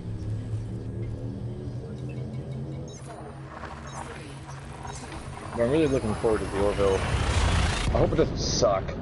That's... I don't think it's gonna suck. I think it might be a little cheesy, but it depends. Like, I don't know Well, how much that's what I control expect they from give expecting Seth the series. MacFarlane. Like in the beginning of Family Guy, like Seth MacFarlane was like him and like 2 other people were the show. Seth Green and... Well, no, those are just actors. I'm talking about like producers and writers. Yeah, well, Seth Green helped He produce... wrote for the show, right? Yeah. Fuel scooping complete. And then I forgot who the other writer was. That person didn't do a voice acting. I mean, it's like you said, it's a decent. Like I'll watch it. Like, yeah, if it's on, like I'll watch new episodes. Like, but as far as I've seen, like very few adult humor cartoons last more than like 5 seasons being funny. There's a couple exceptions, but Actually, for me, American Dad didn't start getting really funny until like season 3 when they got a better like drawing budget, like or whatever, the little animation budget or whatever. Because they had a pretty, yeah, when they had low budget, they like. Have you ever go back and ever watch like the first episode of American Dad or like Family Guy and realize how I just love the first like 4 seasons. It's super archaic and it looks really sloppy and it's really obvious. And I like it a lot better. The characters to me are funnier too. Like Stewie's funnier, Brian's funnier. when they still had what's her face's Meg's voice. Lacey Chabert, I like Mila Kunis too. Friendship drive charging. Lacey Chabert is clearly hotter though. Oh my god, yeah. Like my girlfriend, we were scrolling through Netflix a couple days ago, and she's like, "I've never seen Mean Girls," and I was like, "All right, we're watching it." Because that whole movie is just a total boner jam. Like I know they're in high school, it's like third grade she's on it, so it's fine. That's what I like about high school girls. I keep getting older, they stay the same age. Yes, they do. So. Too bad. Oh my god, Lindsay Lohan in her prime. Oh my goodness. And Amanda Seyfried. Oh, Fuel scooping. The whole thing, just all of it. it's just so good. All of it. Even like Tina Fey, like I love Tina Fey. That's Fuel scooping complete. I like her. Friendship drive charging. You know what movie came on the other night? I didn't watch it, but I really seriously debated on watching it because it was stuck between that or the Twilight Zone marathon, and I absolutely love Twilight Zone. So, anyway, Princess Bride came on. TV the other night. That's a good sort. I actually like that movie. I actually like that movie. It was goofy and just had that weird, like, kind of like that meta aspect because the grandpa's reading to his son, and I don't know, it was kind of cool. Yeah, I mean it's a, And then, and the Sicilian dude, his name, inconceivable. oh yeah. That dude's name. The last time I saw him, he was like Gossip Girl. Yes, I know, but it's as embarrassing for him as it is for me. Gossip Girl's another one of those shows where like everyone on that show is hot. There isn't an ugly girl on that show. Isn't that like, what was the other one? One Tree Hill? No, it was Gossip Pretty Little Girl Liars. and Pretty Little. I've One of never the- seen that. Seen like an episode or two. I'm not out of my way to watch it. Ex-wife showed me one episode. She wanted to watch Pretty Little Liars for the first time, like when it aired, and so I was like, okay. And then I think I actually willingly watched one on my own, but I didn't really get into it. My girlfriend keeps the volume like really low on her TV at her apartment for some reason. So I have the subtitles on, and like I can't hear the television like at all. And she likes to like yeah. But so I just like read the subtitles and like look at people. Gossip Girl's a great show. If that's all right. Yeah, I don't care much for the situations and all that other bullshit. I'm not a teenage girl with Yeah. relationship issues, but It's all, you know. it's all just fucking nonsense too. Wow, it says I'm jumping 0 light years. This is something broke. Something in my game broke. Brokily dangerous. Whoops. I wonder if I'll get Dark Light connected. I'm carrying 2 unknown artifacts. Interesting.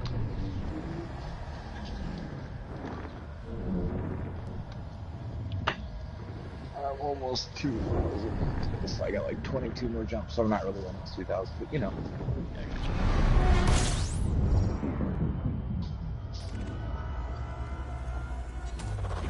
Fuel scooping. It's definitely fucking broken. That's fine. Fuel scooping complete. Frameshift drive charging. Probably should have left earlier because I have until about midnight. We probably should have left earlier, but what ifs? I mean, like, we're not far enough out to where we couldn't post like, just the honk and scan data so far is probably going to be like 1 million, so it's up to you. Because if you're going to get off, like, early, like, I am either going to finish this trip or go back. Like, there's no... Because that puts me at a standstill, like, you know, 1,500 out, so... It's no bueno, and I'm not redoing this again. Like, I'm either doing it or not doing it. No, absolutely. No, I still have like an hour and 45 minutes, so it should get us almost there. Frameshift drive charging.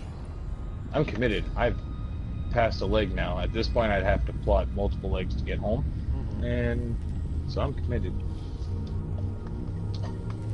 Works for me. Now I gotta get working on my buddy's tires and work tomorrow. Do that. Maybe not be a douchebag and stay up too fucking.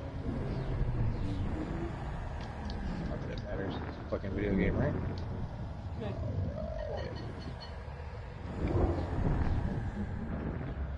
I'll get out there, and if you finish it, because even if you make it out there and it's late at night, you're like, okay, I'm getting off now. You know what I mean? And then.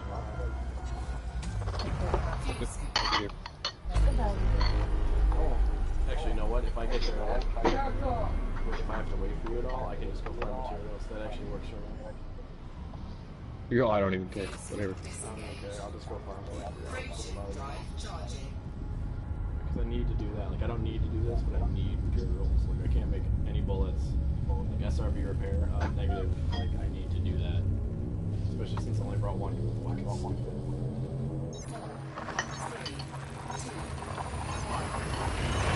Oh yeah, and you have that,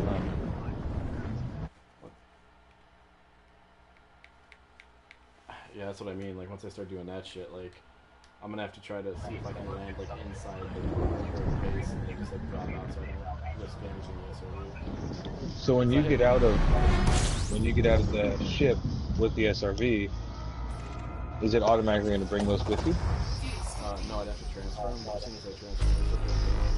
So it's like, I don't want to park it out. The base is huge, I'm not parking outside of it. So once I open the door, like, I can discard it. Once we're both in, I can just throw the stupid thing away. It doesn't matter.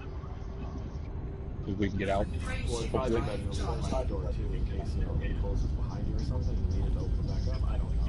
Just plan for every scenario. At that point, if we got stuck inside, I said, fuck it, let's explore until we blow up. And when we're done, we can just shoot it out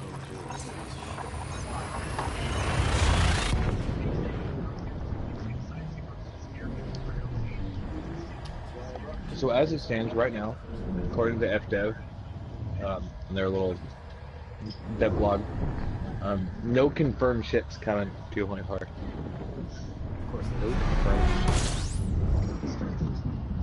Well, last time they hinted at stuff. they weren't bringing in Wait. no ships.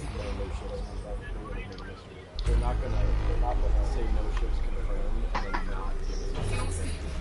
That's just bad guidance. Unless there's like something wrong with them with the release and they need like a complete last minute overhaul.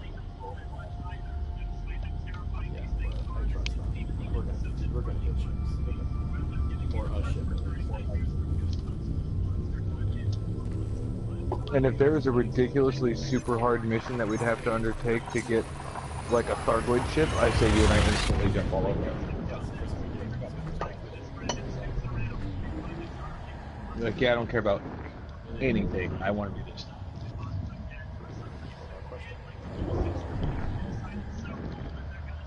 Please just drop me. You know how sometimes the jumps are like stalled, but I'm able to go all the way in the ship. Every time that's what's happening, I'm like, am I either gonna get stuck permanently or am I gonna get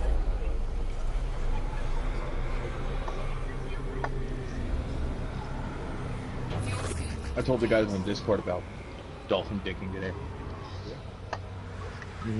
They thought it was the funniest thing I've heard in a long time. Like that. I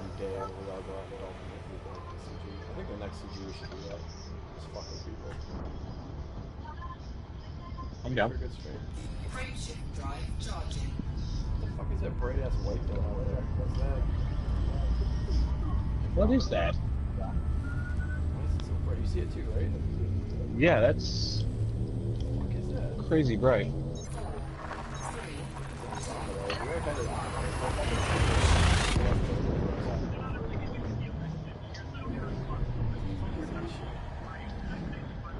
Alright, but that is incredibly bright. Like, that is... I'm gonna zoom in on it.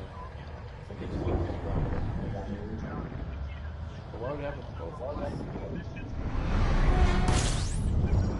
Yeah, it's clear. Fuel scooping. Like Thargoid ships are trying to fly another galaxy over. I'm not saying Fuel scooping complete.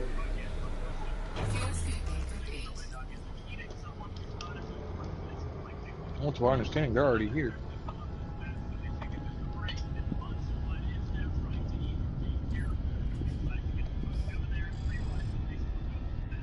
what the fuck is that?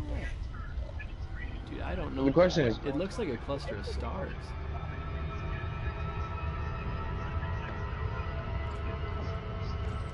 But is... Like, are we going to Thargoid bases, or are they Guardian bases? Mm. At least at the 419 Delta base. Braintrees or Guardian? Yeah.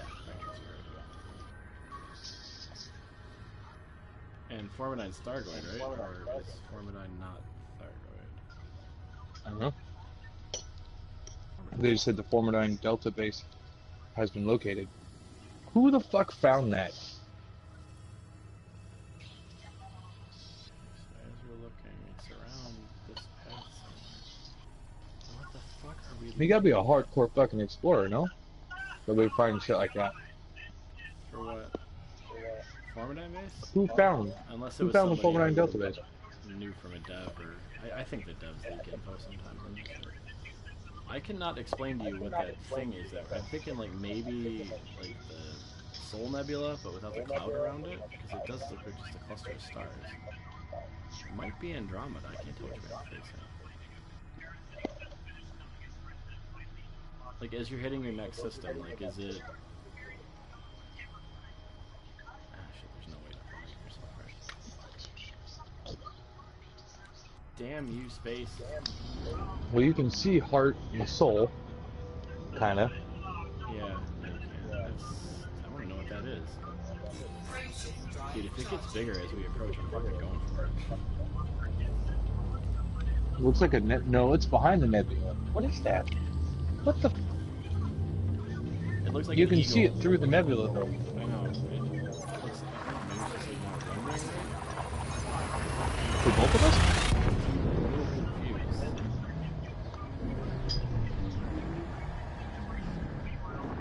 I'm a little confused.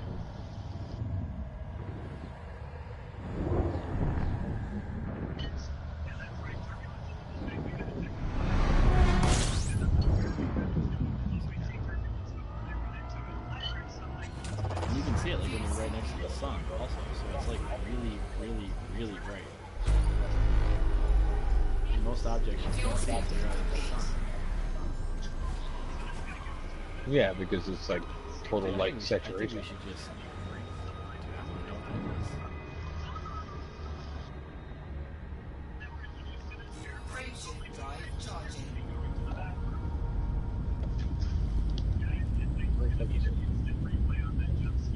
I'm gonna look at my galaxy map and see if there's something. It looks like a nebula Standing out with no gas around. That's what I just did. I didn't see it. The only thing I could think that was toward that direction is big, deep cluster of stars like that. Because they look like individual points of light. It looks like a nebula without the without gas around it. I think it's heart. If you look at heart, at the bottom of heart, if you will, relative to where we are, the bottom of heart is like really, really thin.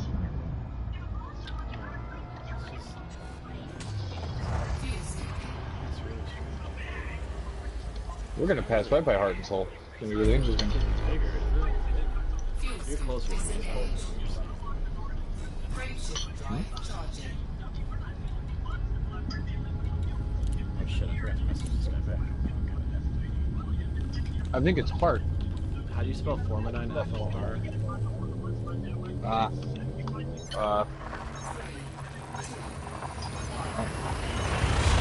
Sound it out phonetically? I don't know. Does it start with an F or does it start with a T? Formidine. Like. So it's with an F. There, I fixed it.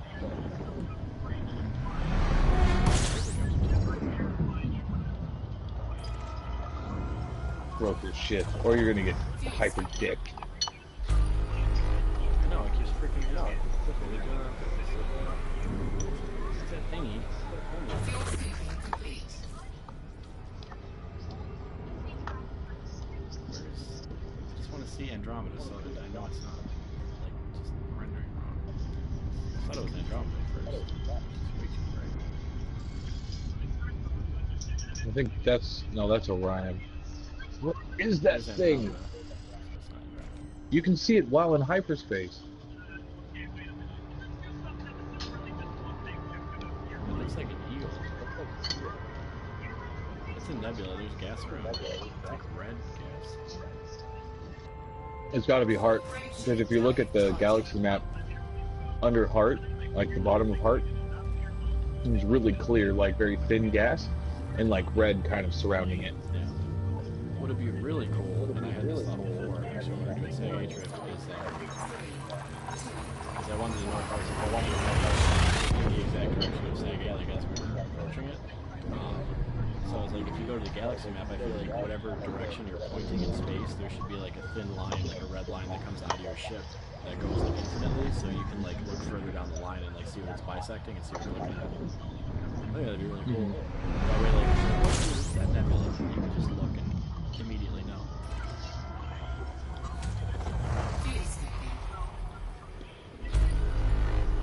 Which side of the Milky Way is Andromeda supposed to crash into in the future? I mean, it's a spiral, so I'm not sure. It's right through Like, I us, mean, is it? basically. Yeah, I'm like, is it on our side or is it on like It's on our side. the Beagle Point side? Because I can see Andromeda from here, and it's on the opposite side. It's like, well, kind of. I don't know. Milky Way spins like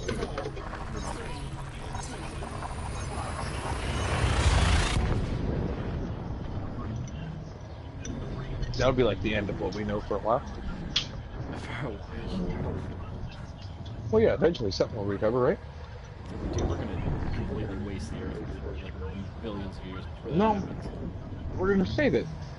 We saved it.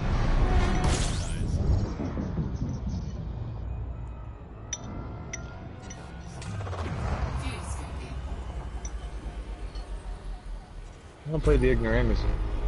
Everything's gonna be fine. Well, I mean, from your perspective, everything will always be fine because I don't think that. Well, I don't want to say that. But the world in its integrity is probably safe for at least another, like 2-3 years. It'll probably be fine. Two or three. 2-3 years tops, I'd say. So yeah, start. Make sure you update your MREs. I think if it's gonna go that bad, we're gonna be fucked anyway. Yeah, like something bad's gonna happen. Just have a feeling. It's starting to happen right Just now. because nobody thinks anything bad's gonna happen. Most people like me. Yeah, well, if it does, like, sorry, but.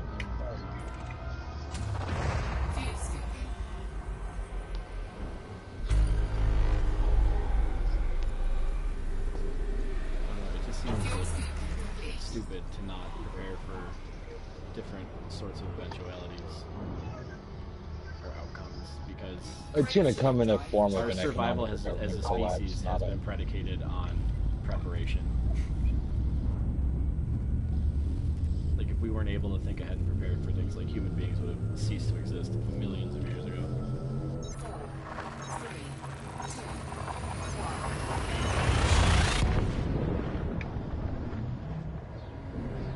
Preparation is everything.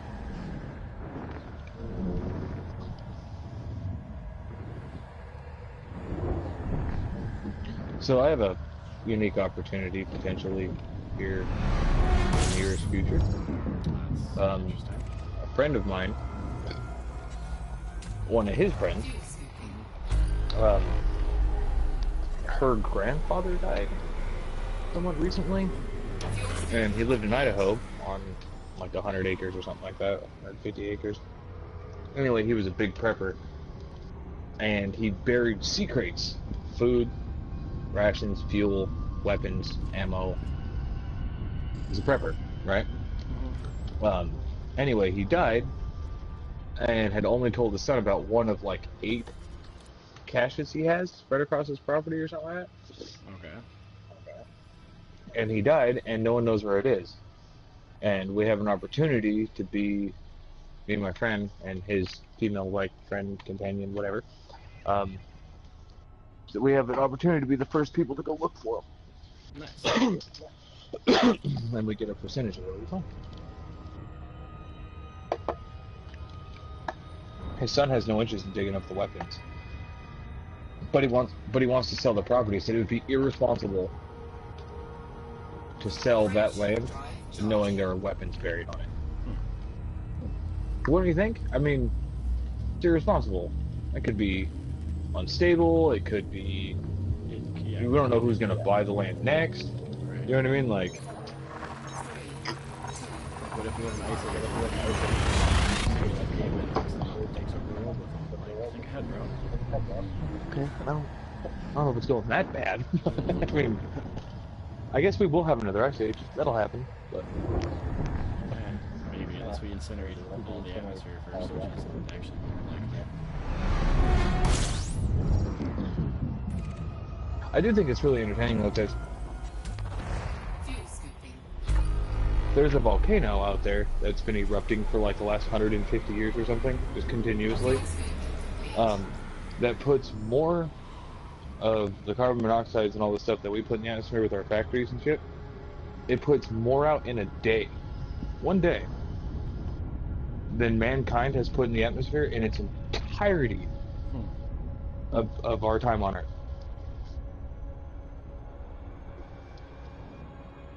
So is global warming happening? Sure. Are we helping? Not really. Are we at fault? Not even a little bit.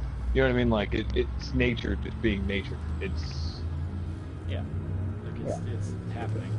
Everything dies. Everything goes out of sync. Everything dies.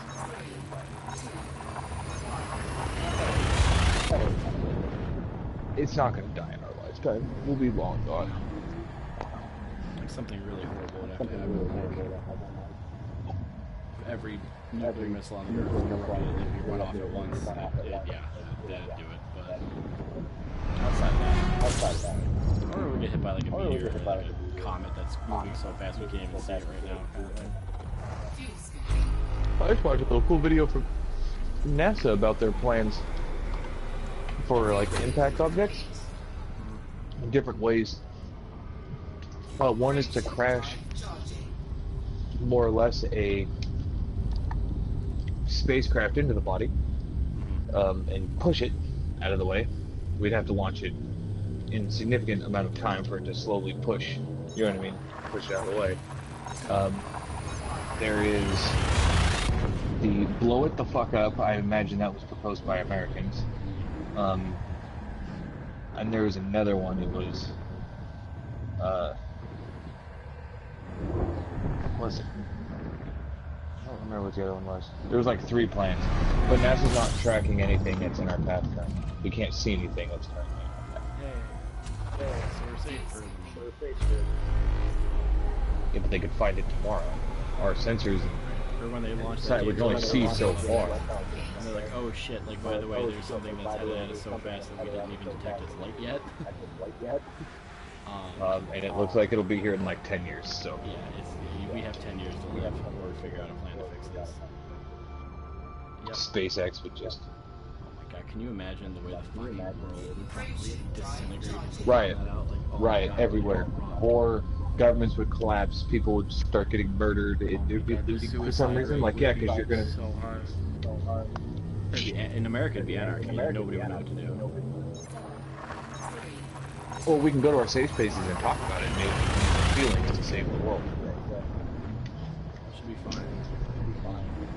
Really not too worried about like the gay or like transgender mobs in the wasteland. I'm not worried about them.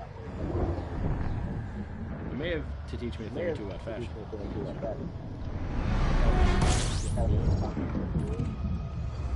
I had a friend of mine I was going out one time, one of my gay friends. He was like, you're not going out looking like that. Like, what are you talking about? And he's like, no. And he actually went into my closet and pulled out like a better shirt. And like, he was like, okay, cool, man, sweet. I'll wear this one. I don't have that sense. I'm like, shirt. You know, that's my fashion sense. Yeah, that makes 2 of us. Like, I don't wear like weird colors. Like, I understand enough to, you know what I mean? But nah. You typically can't go wrong with like neutral color t-shirt and blue jeans. No, that's universal. Everything goes, fact, everything goes good with blue jeans. And if you have like just a white t-shirt and blue jeans, and someone's like, "Oh, this is a fancy restaurant," like you just put a sport coat on and tell them you're Italian. Bam. Grease your hair back. That's the, yeah. Use your Italian funeral. your 4 fingers connected to your thumb, pointing at yourself. Yeah. Bam. Jeans, a Done. white t-shirt, no belt, Guido's fuck. and like just a sport coat from where the fuck ever. A blazer, if you will. I've only ever owned one suit ever in my life. One. And it was my dress uniform. I worked at a place That's for it. 3 years. I had to wear a suit every day. Well, I had to wear a shirt and tie every day. That kind of sucked balls, actually. I used to Buy valet yourself park a on weekends shirt. for extra cash. I did that If I briefly. wanted to buy like new airsoft gear or something, they'd pay me like you know, 150 for the day, and that'd be like 10 hours or something, or whatever. Well, we had two Most shifts of it's when we did it. really which easy. was, like, you either parked the cars in the beginning, and then you went to work in the kitchen, and then you went home, and like the good people, like the you know, like the guy's two sons, the guy that ran like the coal company, his two sons would like work at the end of the night, so they'd get all the tips and everything. So we just Dicks. park cars and then go, literally just go like garnish dishes, like with the immigrants in the kitchen. Which I mean, whatever. Immigrant sounds like a bad word, but it's not. So they were. Is it immigrant a bad word? I don't think it's a bad word. And so we'd work with them, and then like it'd smell like shit, and be like covered in fucking squid juice and stuff, and like decent clothes, and then he'd pay us like $30 at the end of the day. I'm like, I was here for 6 hours. You can't pay me $30. So I'd get like 40. I have a friend of mine who owns a limo company, and the only one in the area, so he makes a lot of money. But he would do valets as well, and he'd just be like, yeah, it's like an hour of parking cars, then you sit around for 4 or 5 hours, then it's an hour of retrieving cars. But like in that hour, you're like running. You run. I just did that part, like you run back, and there's really no rush to That was the first time I You ever- knew you weren't getting tipped. I did that job for like half a day. I only worked like 3 days. I got tipped constantly from mostly it's the vehicle owners, you know what I mean? They tip you right away. I would never get tipped for parking the car. That's at the end of the night. That's why the family works. It's fucking horseshit. It's basically just we got slave tipped. labor. Like I almost reported that. Like, we actually got tipped both times. It was the tip. Not every person would do it, but you'd either get tipped at the beginning, the end, or both, depending on how wealthy I think that person is. That's the first time I ever drove a Tesla. I see those run around when I was doing that. I've parked anywhere from Lamborghinis, Ferraris, Teslas, to Porsches, to like an 87 Corolla. You know what I mean? Like, The coolest just one I had to everything. do was it was a replica GT40 and then a Jaguar XKF. Those were cool. And that was it. The rest of them were like Camrys. Lots of, well, around here, you know, a lot of money here. Lots of Mercedes, like high-end Lexus, BMW. BMW probably the like 5 Series or whatever. A lot of those. Well, this is Except a we did decent an restaurant. X8. What was it? 8 Series. Like that BMW. I'm not a big car guy. Is like an X8 or something like that, or The newer ones. Those are it's the like newer ones. the NX7s. Yeah, but there was some of those. Like, this was only like fucking 2 years ago. It's like M5s and shit. $110,000 cars. Easily. One time, a guy went to drive off, but he didn't leave me his key fob. And he's like, "Oh, just park it." And I'm like, "Okay, well, I need the key fob." And he like just left. I'm like, okay, well, I can't retrieve this. Nor can it go anywhere once you get like 5 feet further. You know what I mean? Like, I need your fucking keys, bro. That dude was on a pussy safari and he was slowing down. And most of it was wedding. Statement remains the same. No, I worked at like what around here passes for kind of like a high-level restaurant. The thing is, most people they want to act like fancy, but they have their own jobs. They drive like a Camry or like a Pontiac Montana or something. So it's a lot of those. But then you had like those guys that also wanted to act fancy, and then they'd bring like the nice cars, but there's not too many. Maserati actually. I see like a couple of those a day. Which is really weird. I was driving down the road probably a couple months ago, and I'm like, "Oh look, Corvette, like a new 2017 or whatever. Oh look, Corvette. Oh look, another Corvette. Okay, why are there 5 Corvettes?" I turn the corner, our entire main drag was just Corvettes bumper to bumper. Like, what the fuck is happening right now? It was a Corvette club that was in town. I'd buy a Corvette. I think I stopped counting after like 40 something. And we saw old ones too. Like, I even saw like a '66 and like some seriously, seriously nice cars. I almost, this was actually almost about a year ago. A little over a year ago. There was this guy when I worked in the hood that drove a Supra. And I was like, that is exactly the car I want. I was like, and you can't find this, and it was in pretty good shape. He got it from his uncle or something. I forget, some convoluted like urban story about it. I don't really give a shit. Anyway, so I see him coming to the store a couple times. Oh, that's the last car. And then getting actually offered a car. I didn't want to sell it, so. I think he kind of figured out I was using him. Whoops. Well, you can't fault a fella for trying. No. It's just a really rare car. Not too many of them around here. Not too many survive. Like, cars don't live very long. But I'm actually really glad I didn't buy that car because I would have had to work with it.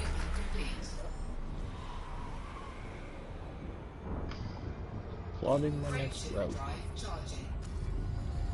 Nice car though.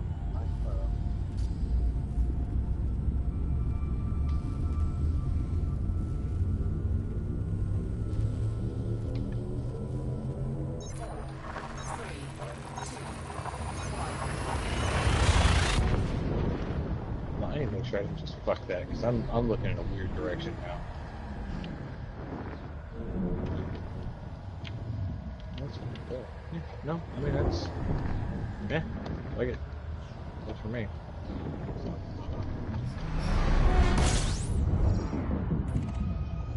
How much I started to really dislike jumping around. Yeah. Kind of a lot of balls. All the balls. I don't want to be like a ditch. Which I think if anybody's You gonna turn around? complain about jumping, it should be us. No, I'm not turning around. Fuck that. Like, I'm doing it. Frameshift drive I don't have a charging. choice now. Like, we're taking too long to get back. So fuck it. Fuck it. May as well. I'm on my third leg, so. That's what I'm on, so it's like, yeah. This is my third leg. Thing's even bigger now. That thing is getting closer. What if it was just a massive fire issue? You came across it. How would you feel? I would feel like Screenshot. I don't even know. Well, yeah, wouldn't you? I'd be posting shit ever. I posted shit on my mom's Facebook. Are you kidding me? It's creepy. It does kind of look like a video of giant shit. It's just a nebula of other gas or other. It looks like a bunch of stars. It's getting bigger though. I think we're headed towards it. It's a nebula without a nebula. It's just something's wrong with it.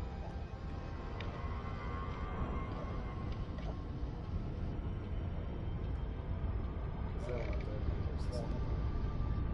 It's an UFO. Frameshift drive charging. It's just like a 1,500 light year wide UFO. Yep. To the Florida Delta base.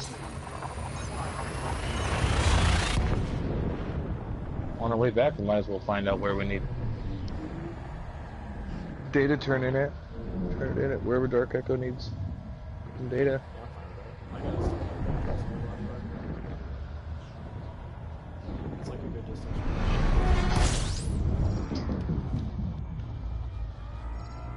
I've just been parking my stuff at CG's. Depending on what the next one is. Because if they're going to do more like alien related ones, they're like Fuel scoop participating. complete.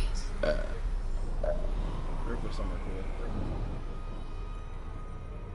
I want like a conflict zone right on the exclusion zone of the black hole. Drive charging.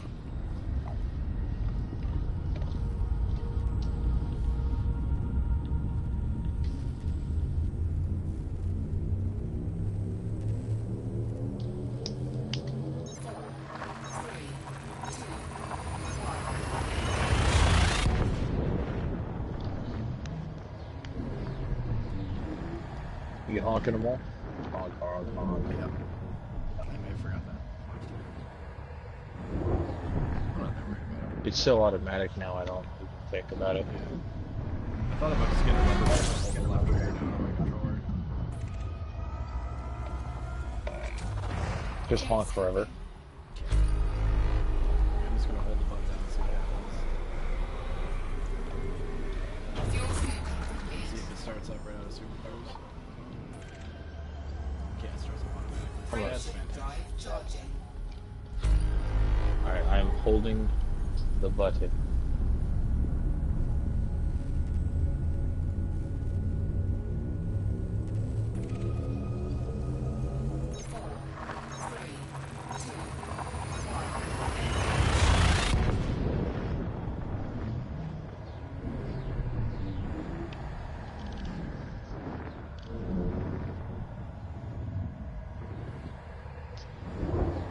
So watching that show last night, The Cars That Built America,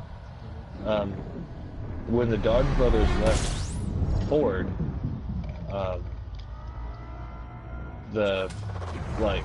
Ford kind of took a hit when the Dodge brothers started up or whatever. Anyway, so in order to get all of the shares of his company, literally buy 100% of his company from everybody, he appointed his son as the president, right? And it tanked his stocks, and he took those just like pennies on the dollar stocks and bought them all. So he shorted his own company by putting his son in charge. Yep. That is so weird.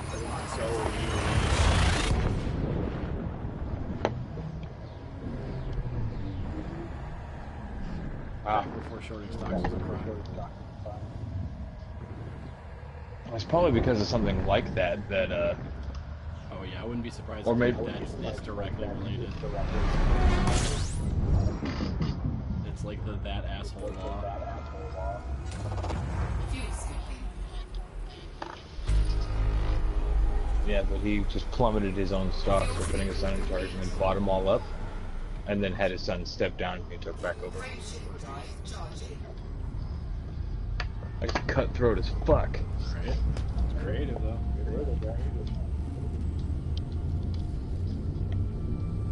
And apparently, the Model T, which seems like it would make sense, but the Model T is that they literally started at the beginning of the alphabet with the Ford Model A all the way through T. T was the first big successful. So, somewhere out there, there's like a 1915 Ford Model N. You know what I mean? Somewhere out there. Or surviving. They have to be, right? I think a majority of them would be in the Ford Museum. You know what I mean? Fuel skipping I'm complete. assuming But- like, every car company keeps like the first car they make, the first one that comes off the line, buys. Or doesn't buy and just eats the cost, like, fuck it, who cares? Well, I mean, it's the same thing. Eating the cost of the buy. Except if you actually purchase it, you probably do it. Even though you built it. Like small business needs, or retail store, for example, needs like paper, they'll just supply it out of the store. It's like the cost of the supply. That was like too expensive or inconvenient. We actually get attached to it. Fuel skipping. That's why it's all tracked. Fuel If the skipping company makes money, complete. the company buys stuff in the store with the company's money. It's the most insane thing ever. Frameshift drive charging. They make money by you spending their money Well, I mean, it's not even if they make money. It's on not their like- stuff. Yeah, they don't. They lose less or don't lose anything, which Well, I imagine so, because if they bought, you know, that box of pens for 20 cents, and they sell it for $2.50, let's say, well, if the store needs it, they'll just sell it to themselves for 20 cents. and that's why like if you work in a business, you go on this program or like a save money, you can only get things that are on sale. They'll always have you do it at that price, like the bonus price or whatever.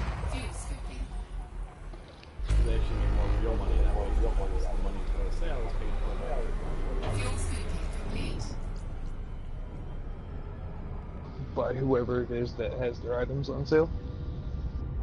Well, yeah, the companies will come to the retail and they'll offer them deals on things. And that's actually what I did when I was an analyst. I was in analysis and deal negotiation, like term negotiation. What, like, Kraft shows up and is like, hey, we're gonna do a deal on mac and cheese. Yeah, like, well, what they'll do is they'll say, hey,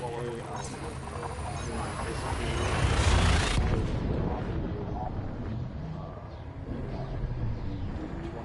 less cost. Like, we normally charge you $1 for a box of mac and cheese. We'll charge you 80 cents. So we have that extra 20 cents. Like, basically, if we sold it for $5, we would reduce the price by whatever certain amount. Like, higher up analysts are project. Everything had to go through that. Well, like, everyone has to make money in the process. It makes more money because everything has to line up. Like, their transport probably gives them a deal. Like, they probably got like commodity buy-in, which then translates to their manufacturing, which then translates to their volume, which then translates to us. It's a huge thing. There's a lot of emails. Yeah, that's what I used to do for was analytics. You can agree or disagree with them, like, nope, we don't want to do that. Yeah, no, I reject it.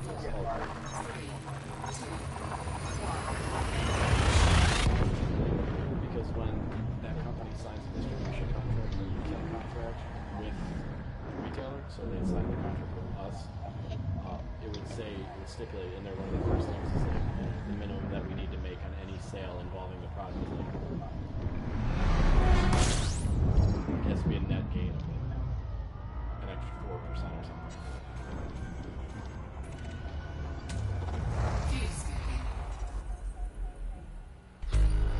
Interesting. And that's why most of the time sales stuff is the stuff that's like always the price is overinflated, like chips or soda or something like that. Like, it's always really high profit stuff. Like chips are super high profit, soda's pretty high profit. Candy's the biggest. Like you'll always see sales on candy in pretty much any like full service grocery store. Always more than any other aisle store.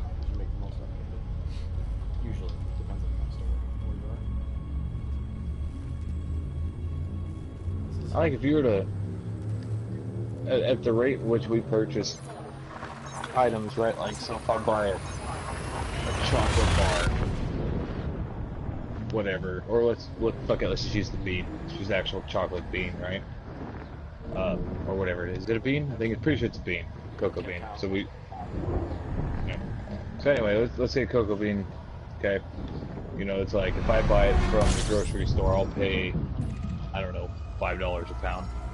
Just call it a whatever number. I know that's not right, but you could go to like the real world, like the manufacturer, and they'll probably sell them to you for like pennies on a pound. Most major manufacturers, you know what I mean? Like, will not do that. The way that they make money is not by, in order to sell to individuals, it takes a lot more. Like you need more infrastructure to make smaller transactions. But if there's only like a few thousand retailers purchasing from them, like that's easier to manage, and that makes them the amount of money they need to exist.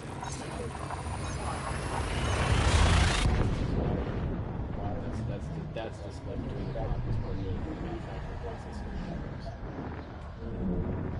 And actually, distributors are the middlemen, which it's nice to work for a company that you don't have to work for through a third-party distributor.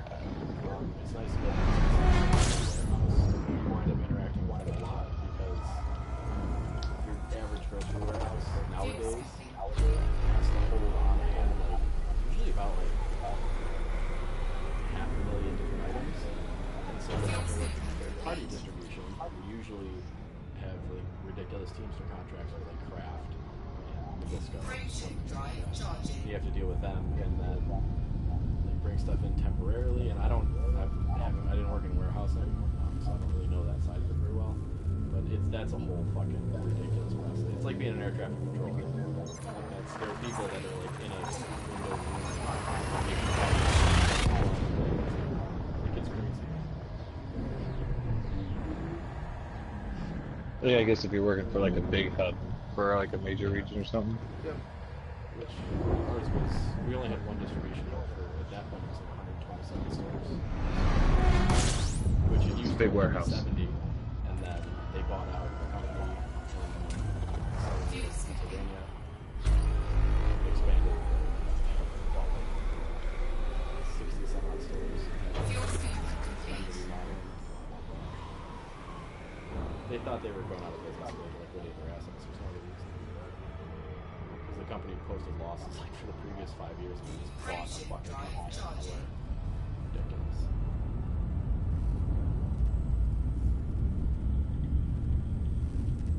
I usually don't get too into business stuff, but I gotta be honest with you, like, I do miss it.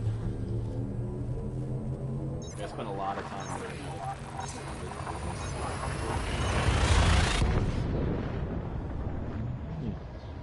Yeah, I don't know much about business. I envy you because I should have picked something else to do for a living. To amass knowledge. Well, I actually owned a small business. My name, had a license, the whole everything, right? But I only had 2 guys working for me, and it was just really easy to, like, that's really easy when you're not having to go. Because I was also an LLC though, I didn't have like full ridiculousness, my insurance and all that. So I just had to pay some taxes. It was really, it wasn't that hard. I would buy it. I would buy a franchise if I could. Like, that's kind of what I actually want to do in the future. Own like a group of franchises, but I would not want to start my own business from the ground up. I wouldn't want to have to go through that process because you don't have anybody else on their side that you can. When you buy a franchise,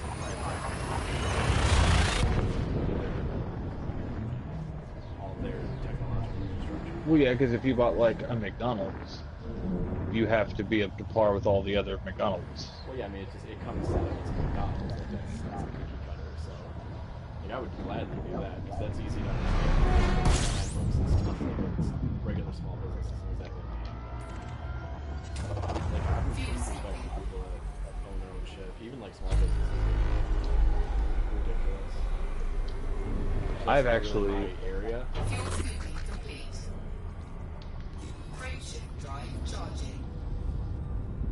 I spend a lot more money at local business than I do anywhere else. I try to, but it's hard around here because the economy's still, basically, we're still in like a gnarly ass recession. It's starting to stabilize around here. The job market's rough. Housing, taxes are rough. Certain places it's cheaper. I definitely would have done something else though, but I figured, you know what, like I already work in a business, like I was a manager, so just get it done. Okay. Fuel scooping. I have no desire to go that far into it. If I had to do it again, I don't think that would have, like I said, Approaching drive I charge. like what I do. I like what I did.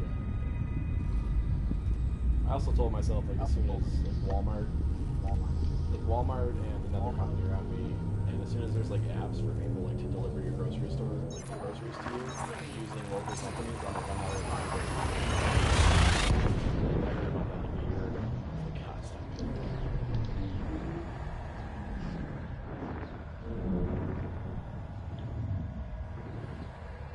It's like 20 years, like I wouldn't be surprised if only like 10% of the things.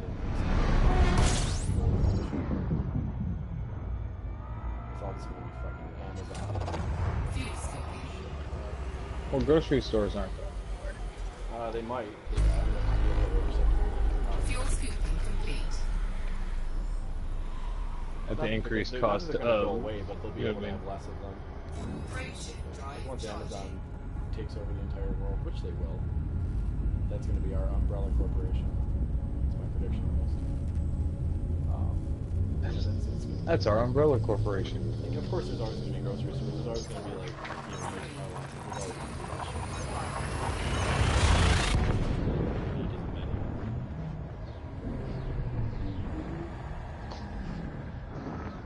The big jobs are going to be in, continue to be in marketing and advertising, human resources, and any sort of distribution. That's what I'm trying to do.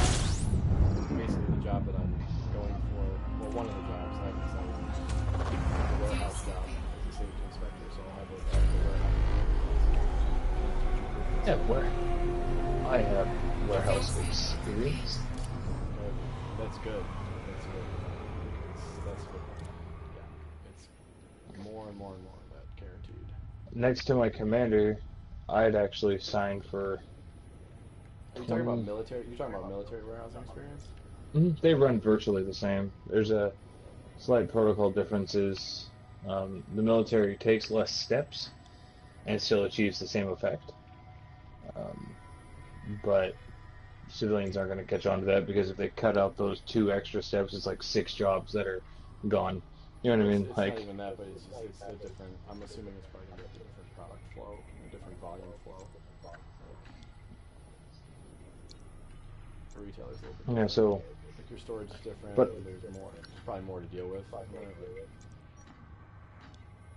my experience comes from, tracking what's in and out, standard, whatever, making sure things get to here or there, and then as well as maintaining sensitive items. But it's a different animal. You know what I mean? Because sensitive items are like. You could spin that into I have like relevant warehousing experience. Yeah, I do. Sadly, like military jobs don't. They don't translate well because anybody can learn that shit. But like just right out the gate, like with resumes and stuff. Most people look favorably on the military, but the skill set is never. They're usually looking for like civilian warehousing experience, but like you're a vet, you can easily spend that. You just have to be charismatic. I actually apparently am very much so charismatic because that's a thing apparently that I do. I don't know. You'd have to ask my girlfriend. I don't think you can ever see yourself as being charismatic. Like that's like a label someone else gives you. Well, I mean, You know what I mean? Results in situations where being charismatic is a bit of benefit. See how they do it out. There's a lot of experience, like job interviews and meeting new people, and I don't know, doing all kinds of shit.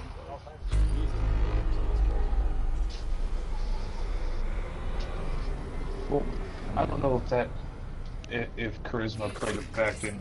Like, no, boy, when I walked into my last job, I told the guy he was hiring me. Like, but I didn't do it in like this crazy, like, pretentious, dickheaded way, if that makes sense. Yeah, that would You know what I mean? Like, charismatic. The way that you did it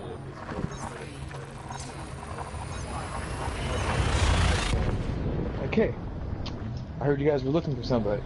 Yeah? Well, I've got this, and this is where I'm coming from, and you can quit looking. He was just kind of like, oh, okay.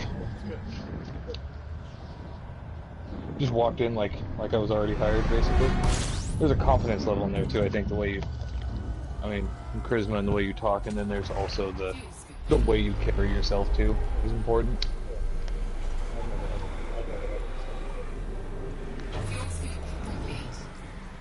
I should get a job interview with you. I need you to interview me one time. I want to hear you go somewhere. I'm going to move and go there to be interviewed by you.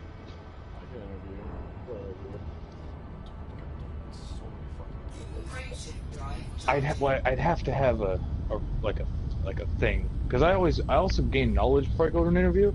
I gain knowledge about what I'm trying to apply for, even if it's not something I want to hold on to for very long. It's just the best thing.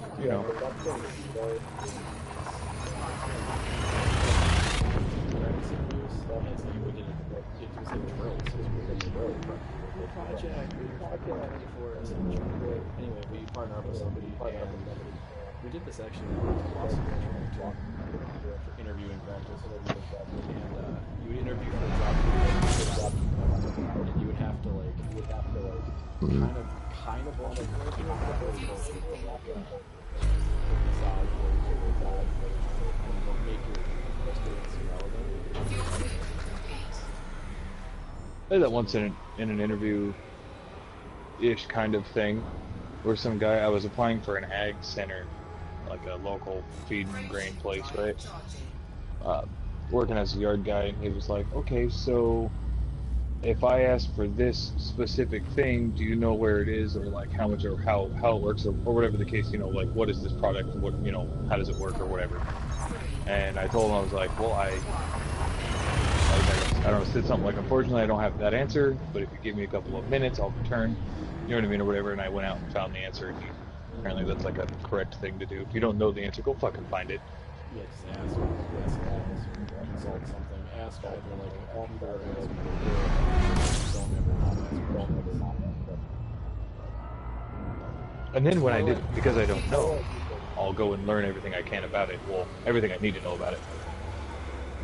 Other than those, what to look for in the part of the test, essentially. What you're looking for when you do that is you do a job that you know about exercise. If you're looking for someone that has common sense and practicality, because, okay, if someone's coming into a job, like a job field, for example, like if somebody wanted to go be an analyst, like I would know all the questions to ask them to see if they know their shit, their specific shit, but also know my specific shit. Like I don't want them to know that. You have to educate them. The last thing that you want is somebody coming in and thinking that they already know how to do the job. If you have relevant experience and a good amount of common sense, most people can do pretty much any job. Yeah. Just looking for someone who's flexible, who's adaptable, who's not like easily rattled by things, and somebody who can think quickly. I think it's actually a lot of that is, that right there is why a lot of companies hire vets, I think. Yeah, no, and that's always what I thought too. Like I always, if I could, I always hire people in the military. I'm not saying that just to suck your dick, because I don't need to. Like they're just better workers. Like, cause you can yell at them for fucking up, and they're probably not gonna fuck up again, and then you won't hear from them for 8 hours, and all of a sudden your job is over. Like, here's my ideal business situation: is let's say that you don't even like to say that I assign you to do something. I come over and like to build a small display. Let's say you're making like I don't know, pick anything from canned ravioli. And I was like, all right, Dan, here's how I want you to do it. And I explain it to you, and I kind of go through. I give you the basics, and you kind of go on from there. And I just trust that you'll have enough sense to complete the project. And then if I go over and like I'll try to check like halfway through, but sometimes that doesn't happen. So if I come by, oh, actually, what I meant was like, do you remember when I told you like I wanted it striped this way, or I wanted those like turn out on the sides? Like, do you mind, just make those changes, and it'll be like spot on. And like military yep, people would be like, all right, cool, and they just do it. But like kids, like new job people, and most of like this next generation that's going to are just like, oh, like, ugh, you always get attitude about it, no matter how nice you are, no matter how well you explain it. And if you're a dick about it, they'll flip it on you and go to your boss, and you'll get in trouble. So it's like, you just gotta fucking bend over and do it. But like, that's why I would rather hire military people. And that's like a really boring example, but for anything. Like, if you have some relevant experience, and for most jobs, that might be the argument, like, you don't need any experience to do that. It's like, alright, cool, here's what you do, got it, and it's always, like a day of training total. The military guys usually slip on through. Military guys are, if I have to hire young, I'll go for like ROTC kids. Because they just don't talk back to you. They're respectful, they work quickly, they can be entertaining, and they can be funny, but they're disciplined. Like, they're the ones that'll stay an extra 15 minutes when things don't go right. They're the ones that, if you call them to switch a shift around, they'll usually do it. If they, they'll pick one up if they can. Like, those are the people I look for. I don't give a shit if you did this exact job, but well, I don't care about that. I need to know if you can work, if you can be on my team. So, that's kind of Yeah, and you get the other side too, like, I've gotten, I guess it's kind of bullshit, but I guess this is how you have to reward the generation behind us, right? Is like, I'd show up to work, and I show up every day for 2 years, 15 minutes before I was supposed to punch in, every single day. I called out like once. Like one time, and it was like I had to go to the DMV or something, and the boss like, whatever, you know what I mean, that kind of thing. But the company recognized me as like this reliable worker who just doesn't complain and just does his job, and he shows up for his shift 15 minutes early. Like, I was always there before my boss. My boss would get there at like 6:45 in the morning. I was there at like 6:30. You know what I mean? I was always there for my boss. Always. Always, always, always. There for my boss. And I also learned, I think this my grandpa kind of taught me too when I joined the workforce. If your boss is still working, you're still working. Which is old school. You know what I mean? Like, you don't leave your desk until your boss leaves his. You know what I mean? Or something like that. So, like, I'd be sitting there working, and the boss, he didn't really care much about overtime. We made so much fucking money, he didn't care. And I would stay as long as I possibly could until he pretty much gave me the boot. Get the fuck out of here, go home. I was, you know what I mean, pretty much what he had to tell me daily. And so, like, yeah, we show up reliable, we're not dumb. Generally. Honestly, I can deal with dumb.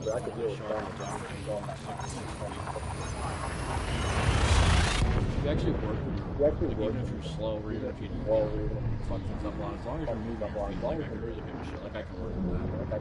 Like a good boss ties all that together. Like you can blame your employees for being shitty as much as you want, but you can't. For them, like you gotta find out. You actually have to think. Either new employees or you suck. That's why managers get impatient. Managers turn bad is because they get so frustrated with it. And it's usually because they don't know how to communicate. They don't know how to do it.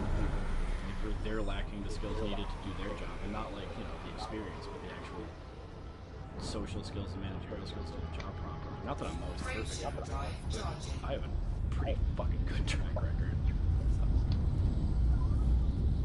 And I love what I do for a living, so it's like that's, I don't know. When I worked at the Home Depot, we had my supervisor for my team or whatever. She left. We were without a supervisor for like a month, and part of me thinks it was done on purpose. Like part of me, because we were fine without one. You know what I mean? Like we were okay running on our own.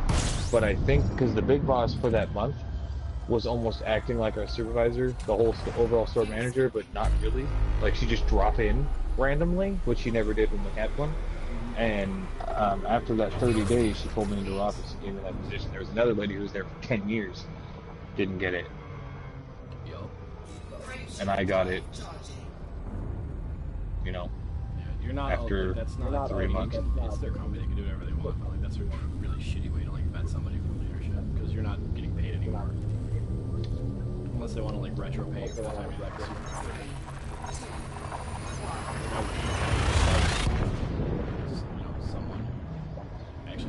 Right. It's also an accountability thing too, because like it's better to have your accountability directed towards one person. Who's gonna answer for this? Like, I don't know. Yeah, I didn't make the rules. like That's just what happened. Like you should never tell customers like if a manager quits or something. You should never let customers know that unless they ask. Even if they're regulars, they see them all the time. Like you don't bring it up to them. They're like, oh, I haven't seen Stacy in a while. Oh yeah, she left us. Like, she's not with us anymore. But we have, you know, they're hiring and yeah, we're gonna have somebody within the next week or so. Because people try to pull cons on stores that have understaffed. Scam destination.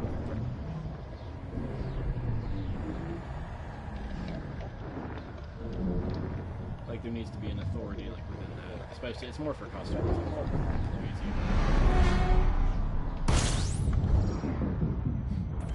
I don't know. Having led soldiers before, leading like one older lady and like 3 young dudes was a fucking breeze. And when we didn't have a supervisor, shit was falling apart. And it's a natural reflex for me just to step up and go, okay, let's do this. You know what I mean? We know what we're supposed to do, but there's no one to hold their hand and guide them through it. So someone has to guide you through it. So every morning I gathered the team together because we worked from 4 a.m. to noon. And I'd gather the team every morning. Store didn't open until 6, so I'd take the first 10 minutes of the day, talk about what we're supposed to accomplish and how we were going to accomplish it, and we just went and did it. I don't know. Yep, and that's cool. Like that's awesome. Like I love employees that do that because I've had some employees that do that and they kind of just that's their reflex. Like that was always my reflex too. And I realized that. Well, there's leaders. There's leaders and there's not leaders. There you go. You know what I mean? A or B. So I'm a strong game and stuff like that. But I was actually put in that position where I was an assistant dairy frozen manager for 6 months, and then our dairy frozen manager quit, and I was just like, oh yeah, no problem, like I got this. Like, I just wanted to prove myself and move up, because like I had a plan the whole time. Like everything I've ever done has been very calculated. Well, most of the things. Getting laid off wasn't. But anyway.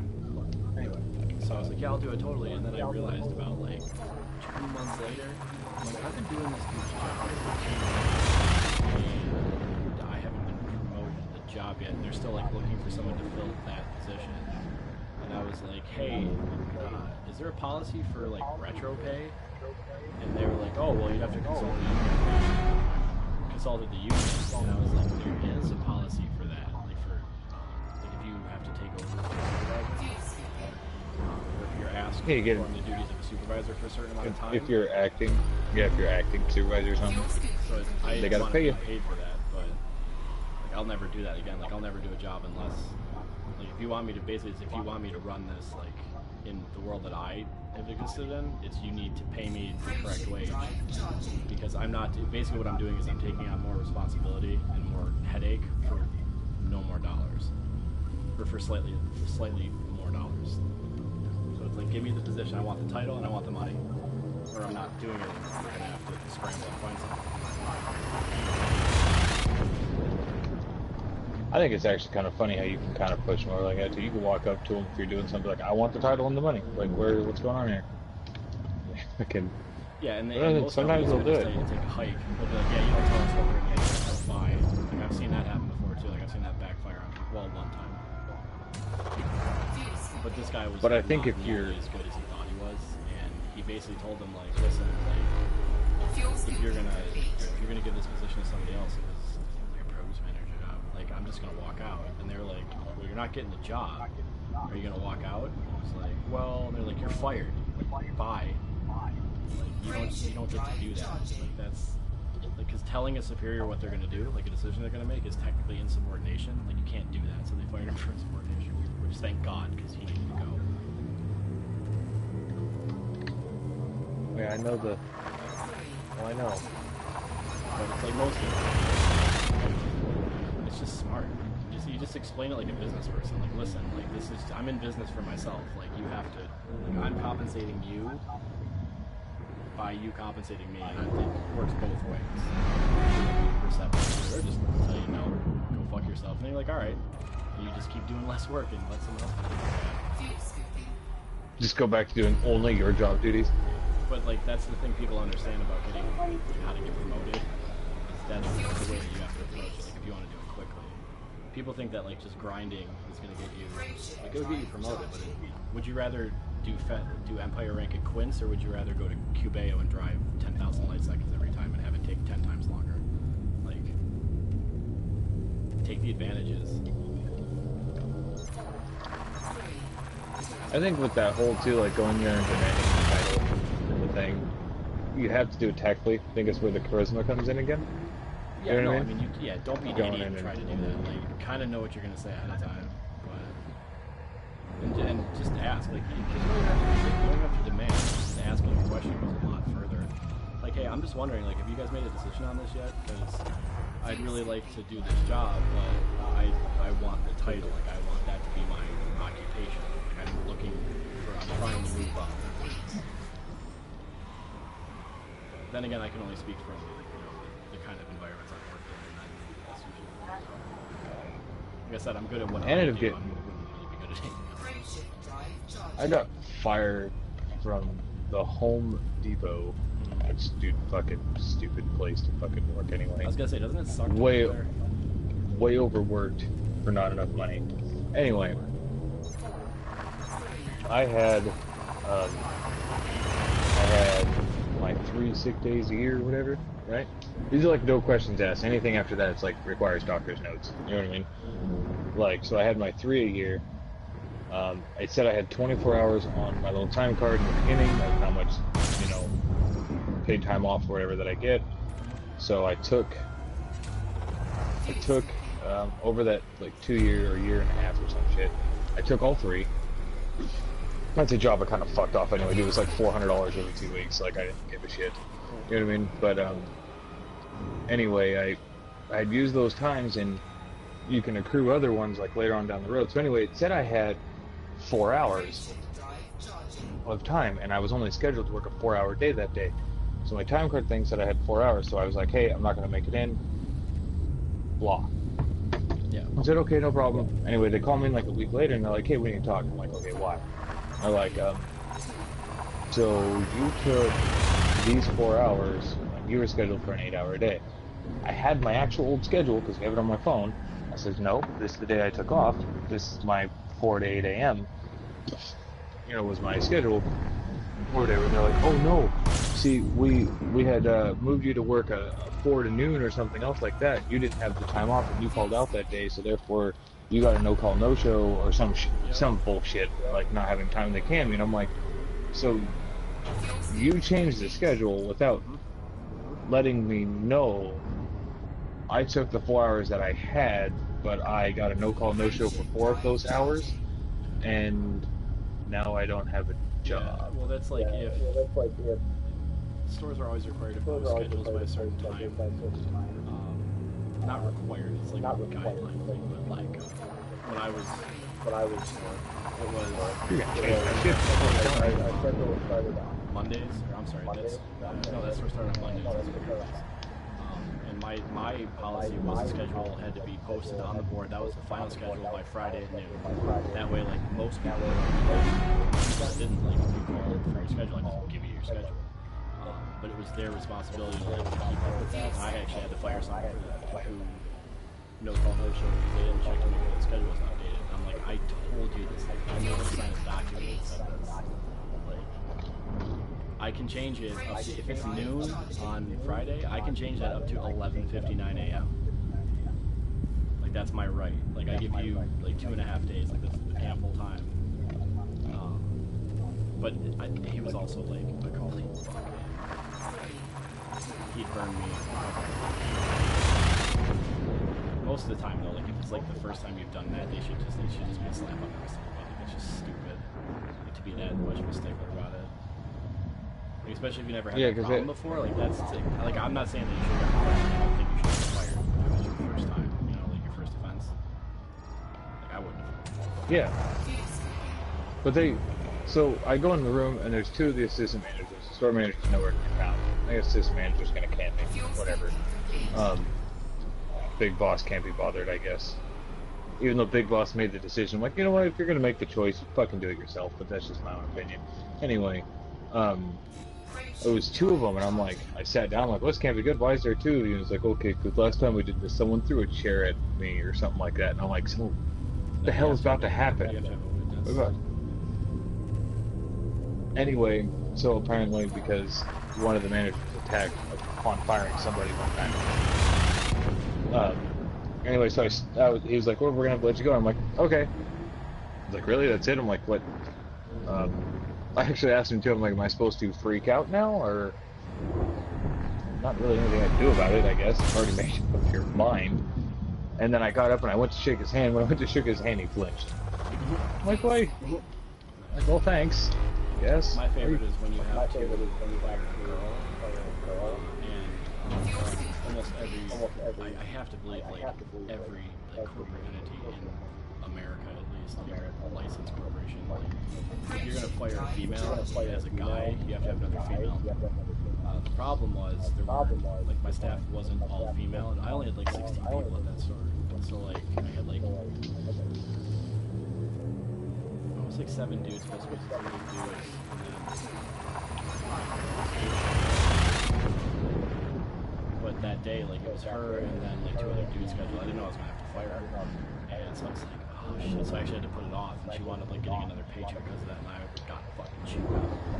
I was like, I couldn't follow the policy. Did you want me to call them another day off and pay them no overtime? Like, I could do that. Well, no, but I'm like, then what did you want me to do? Okay, alright, cool, awesome. I wonder why. Don't be stupid. Fuel scooping complete. Just common sense. You're supposed to be smarter than me, guys. Come Well, on not now. smarter than me, but like Frameshift drive charging. maybe have a little bit more common sense. Whatever. I don't do their job, so I don't know what their daily life is like.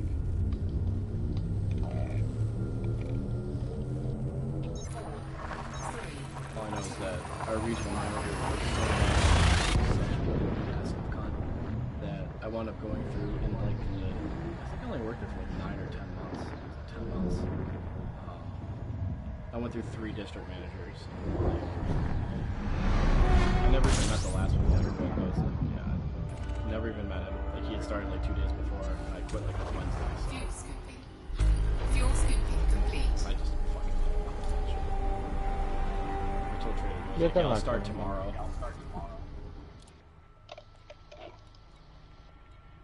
Didn't care that much. Didn't even work there for a year. I don't even have to put it on my resume. Which way are we going? That way. I have to update my resume, but it's not really useful for anything I'm pursuing now, but I'll update it anyway. Doesn't matter.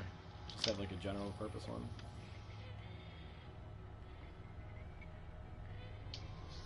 I ran a roofing supply yard for a while, and was a Like, I just did my girlfriend's resume for her. Like redid it.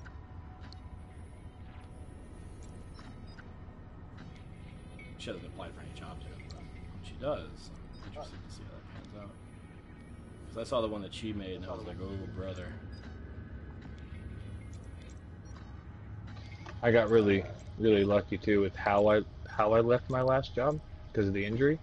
Yeah. Being no fault of my own, I did not mess up. I did not do anything wrong. Just an injury. My boss, who's got like a master's in like 3 different business-related things, you know, that kind of Poindexter, right? Oh, yeah. Anyway, he's willing to give me like just gold star, super shiny, awesome letter of recommendation. And he said he would give me a fantastic reference too. And I'm like, a lot of them I think will tell you that, but I genuinely believe that my former boss will do that. I wouldn't do that for just anyone. I would do absolutely not. I've written letters of recommendation for people, but actually, Sure, but it's your reputation if they fuck up too at the same time, because it's like, well, not really. They'll apply to, most of these people go on to companies. If they apply to another like grocery company, I won't. That's come up before too. Fuel scooping. Like one of my guys wanted to leave to go work for this company, and I was like, I don't know if they're gonna hire you. Can you write me a letter of recommendation? And I just lied. I was like, well, because of my contract, I'm actually not allowed to write you a letter of recommendation to a competitor. And they were like, oh, okay, no problem. I was like, whew. He didn't call me on that. Frameshift drive charging. that's totally not even a thing. That's not a thing. Not at all. I definitely could have done it. There's nothing that says I can't do that. It's just a character reference mostly, you know what I mean? So it's not like, Yeah, but I also told him that on his resume, he's more than welcome to put me as previous supervisor. It's funny because I've only ever gotten like I've had probably like people that have technically worked for me. It's got to be like a couple hundred by now. I've moved around a lot, but I've made like a lot of friends. Like I've been doing this for decades now. And it's like I've gotten maybe I think I got 3 phone calls for jobs that actually like background checking somebody. But then again, most of those people Fuel are like scooping complete. cashiers and shit, so they're not applying for executive jobs. Charging. It's like Burger King or something. apparently, I have friends with 2 of my old bosses, and they both got a phone call from my most recent former boss. That's good. I'd rather hear that. Like if I was applying for a job, I'd want to hear that. Like after I got the job, like that Well, actually did their they called or texted me and was like, hey, we just got a call from you know, ABC, and one of them was the lady I used to I was her foreman on a ranch, and then another one was the R&S job. The competition actually called the competition to find out about me. And even though I had knocked out one of my former boss's employees, he still gave me a shiny reference. He left it out because the way the dude was talking, like when I hit him on the job site, 'cause we were in Santa Barbara, which is like 3 hours away, right? And I hit him, and we were in one truck, so he had to send someone from the yard 3 hours to go pick me up. You know what I mean? To bring me back so he could can me. But the guy I hit, he was doing something like, "Oh, I need your help counting." I'm like, "Dude, there's 22 of them. Just count fucking 22. Like, leave me alone." Like, my wife had just left me, and I was pretty on edge, right? And my boss was. I even got short with him a couple times. Like, "I'm sorry, it's under a lot of stress." And I goes, "No, it's fine," because I told him what was going on. Because the day she actually left me and gave me a phone call when I was at lunch. And I went to him, and I'm like, damn near crying. I'm like, "Boss, I gotta go." And he goes, "What's up?" I'm like, "Dude, not to get too far into it, my wife just left me, and I've got to go right now." He's like, "Dude, just take a few days, do whatever you gotta do," that kind of thing. And so he knew what was going on. And the guy, when we were down in Santa Barbara, was like, he was doing something, and I snapped at him, and he was like, "Don't get mad at me because your whore wife is fucking your friends." And I just, right in the mouth, just punched him square in his face. And so when I got back to the yard and I got canned, he goes, "You know what I gotta do?" I'm like, "I understand."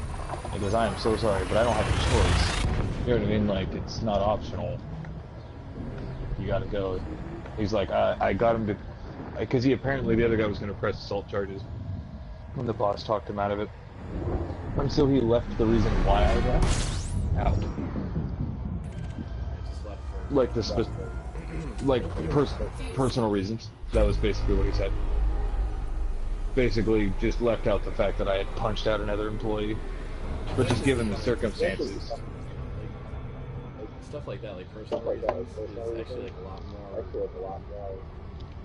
It's not like looked down. You used to get looked down upon. Like you had no reason, like no reason to leave a previous job listed. Like an employer asked you, and you just said personal reasons. Like they'd be like, they would just assume that you got, fired for being an idiot or something. But like that's actually during my interview, when Brandon was like, it says, or Steve says you left for, personal reasons. Do you care to elaborate? I'm like, not really, but long story short, my wife had left me, and there was a lot happening, and I just, I left, basically. He's like, "Oh, okay." Like, didn't even, just totally shrug it off, like, "Oh, okay, understand." You know what I mean? Because that was... they can't ask you for those. Oh, he just... It was personal reasons, not work related, and that'll show you.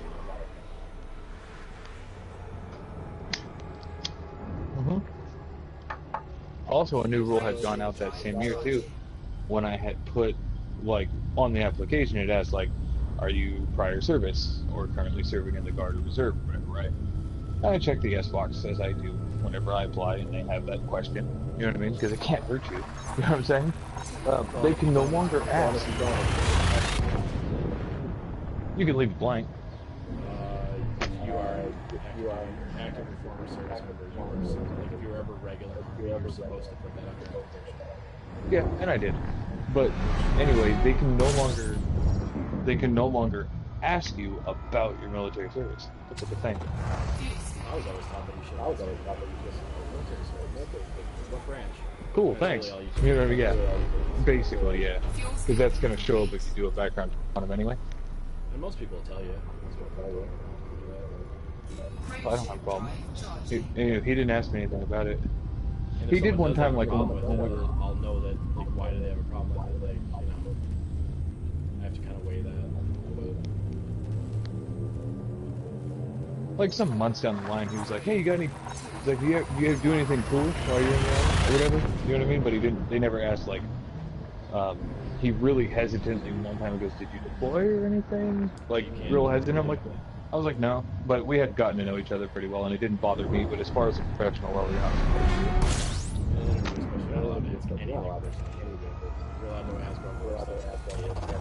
Even if somebody puts down like something like debate team, you can't really answer that. I know. Well, because he asked like, so the thing was like, do you do anything recreational on, or whatever, like on the application? I probably dated because the rules had changed significantly since, but it was like, do you do anything else? Hobbies, blah blah blah blah blah. right? And I saw him play community softball. And he was like, he even seemed really hesitant to ask me about that. He goes, oh, I see you play softball. You play for this city or whatever? I'm like, I just play third base for the local community team. And he's like, oh, cool. And that was like it. Yep, that's really all I can. Like, yeah, he... You're not even supposed to ask. You're not even supposed to ask. That's what I was always told. I did sometimes. I'm sure there's a company versus law versus like where they can go, like the guideline says you can't go this far, and a company might say you can't go this far, which is even shorter than what the law is. And, you know what I mean? Like law, you're not allowed to ask like questions about like anything like physical. You're not allowed to ask about like anything if it's not elaborated on like in the application. You're not allowed to ask about. If they put down that they got fired, you can ask what the reason was for, you know, what the reason was for it. If they volunteer that information. But like, and you shouldn't ask people like what they do for fun. But the way I looked at it is like young kids, because you hired minors at the one company I worked at, which is a fucking nightmare. But they don't have any work experience, so they don't really have anything to talk about. So it's like, oh, See, ask them about them. Talk about, like, so what do you do for fun? They don't know. I mean, like, they're not going to do that. There's really no people would, but you just don't want to cost the company. My boss never dug too deep either. It was very surface area questions. You know what I mean? Oh, I see you play softball. What position? You know what I mean? Like that's gonna offend somebody. Every Sunday, or no? You can't ask that question. And there are a lot of people that have done like church service, like community service, or whatever, and you're allowed to say, like, what's with is that a soup kitchen, or was that like was it a charity service?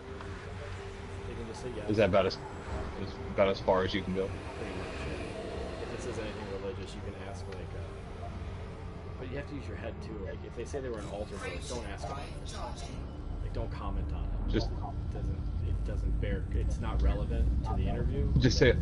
Just say okay.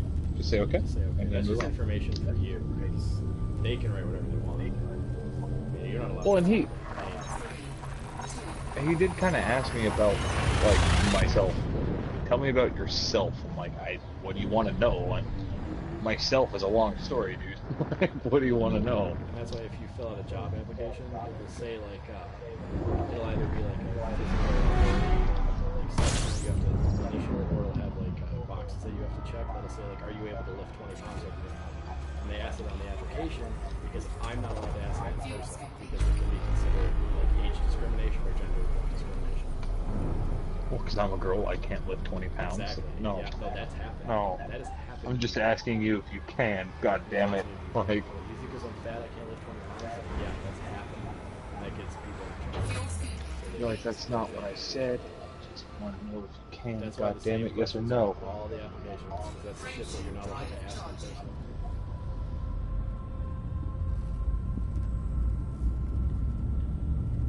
But it's really simple, and like people fuck it up all the time. But the way to do it is just if it isn't relevant to your job, you can say something like how's your what is your availability like? And you can't be like, oh, you can't ask them if they have kids. Like, oh, do you have kids? Because someone can take that the wrong way. But if you availability, like in retail, like I said, this only applies to retail. So you ask them like, what's your availability? Yes, Oh well, I yeah, have what's your children, so I can't do it super early in the morning, but anything afternoon or something like that kind of bullshit. Yeah, because I work for companies. Get them to volunteer. They ask about availability on the application, and then some of the kids, the one that did, but most of them will have like you have to write in like what your availability is, or like what shifts you prefer, and then I would ask them like, is this your permanent availability, or is this subject to change? You're allowed to ask that because they don't have. Well, it's cool though. reason for it. But, At ABC, it was just one shift. You worked, and it was 10 hours, period. The standard day was 10 hours, bottom line. You got your OT for 2 of them. That happened. But the standard shift there was no second shift, first shift, it was just the shift. Like, see you at work tomorrow, basically. And it gets you really tight knit too, and there's only like 6 of you doing that for 60 hours a week. Like, you know what I mean? But he'd ask me like, okay, well, he asked me like, what's your availability? I'm like, when do you need me here? Fuck, dude, it's a job. You're assigning paychecks. When do you need me? What's up? He's like, well, sometimes we start early. Like, we open at 7 a.m. If we asked you to be here at 6 a.m., would that be a problem? Like, nope. Yeah, but most people aren't like that. Like, well, a lot of people aren't like that. It's not how they look at it. It has to like work with it. hard. Which makes sense that they would request that. But it's not hard to have a good work ethic. It's not that difficult to show up to your job at home. The situation may dictate like changes in availability and things like that. That's why I asked. Because basically the question I'm trying to ask without being allowed to ask it is, are your kids going to be a problem with you being like that's what I want to know. Is, are you guys going to be a problem? Like what kind of person, like what kind of mom are you? Like do you have just something to watch them? Like are you going to call in on me all the time because you're kids? That's Oh my god, so my boss, I've never seen my employer kiss my ass before, but it does happen from time to time. Usually trying to avoid lawsuits and big problems. But basically, what happened was I confided in my driver. So my driver and I spent 55 to 60 hours a week together in this truck, driving all the county and the Central California, doing work together, right? We're looking out for each other on the roofs when it's hot, all these things. We're partners. So there's that bond that happens, you know, in a partnership. Well, anyway, I got a call from my ex-wife when I found out that her baby was not mine. Okay. And I told my driver, and he kind of accidentally let it slip, and I kind of forgave him for it, you know, that happened in front of our dispatch guy. Well, I went to the boss right after lunch, and was like, hey, I got a call over lunch, and something pretty big and pretty personal just happened, right? And he was like, oh, okay, well, can you hang out for like another 30 minutes maybe, and just get this one thing done for the day, and you can go home, no problem. Right? I said, yeah, that's fine. And now my boss is trying to accommodate me, you know what I mean, in a way. And my fucking dispatch looks right at my boss and goes, he just found out his baby's not his. Like, dude, like, are you fucking serious right now? And my boss was like, shit. You know what I mean? Like, here's a fucking HR complaint written the fuck all over it, you know what I mean? Like, god damn it. And he was like, my boss like, just go now, I'll pay you for the rest of the day. If you need tomorrow, just let me know. I'm sure you got some vacation time we could use if you need, you know what I mean? Like, totally trying to be, yeah, I think he was trying to avoid it.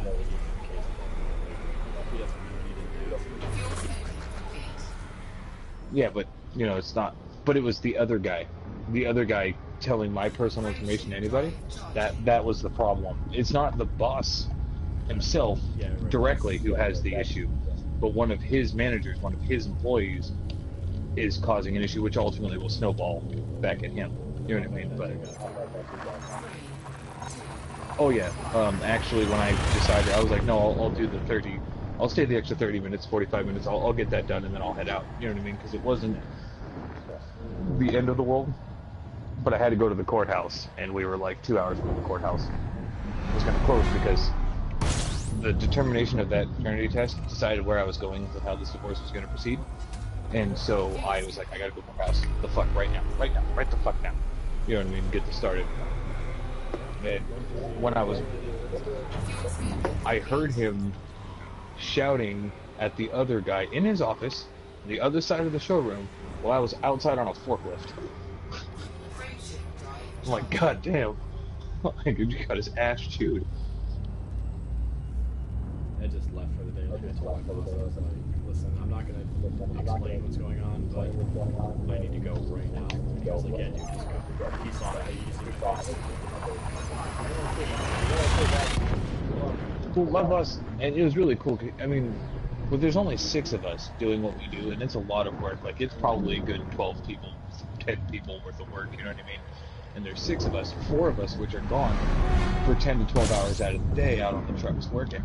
So whenever one of us needed something, it really wasn't much of an argument with him. Like, it was such a cool place to work, because as long as you did your fucking job, the boss really didn't care. Like, we'd come back from deliveries knowing that there's nothing left and 2 guys in the yard, like me and my partner, at like 3 o'clock in the afternoon. We close at 4:30, right? And be like, hey, we're going home. The boss is like, yeah, whatever, see you in the morning, because he's got 2 guys already. You just saved me an hour and a half. Thank you. Right. And we're like, you know, And you save money. Get the fuck out of here, you idiot. I'm still paying you. Leave.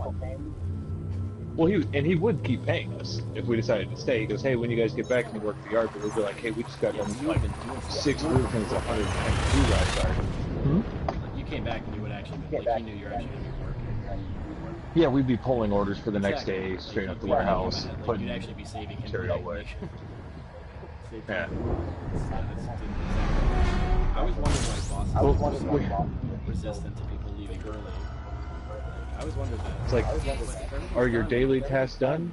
Like, or even if it's like oh wait, mostly done, like, you know, like, he's like, I don't need 5 of you in the yard. 2 of you is fine. See you guys. Since you guys were on the trucks all day, the 2 yard guys can stay here. You guys can go home. Fuck it. which they make sense. Like, so we could actually tell our boss. Like they We would. could tell our boss, we're leaving. Oh, okay.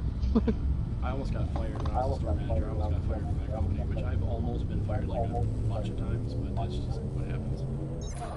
But I was told,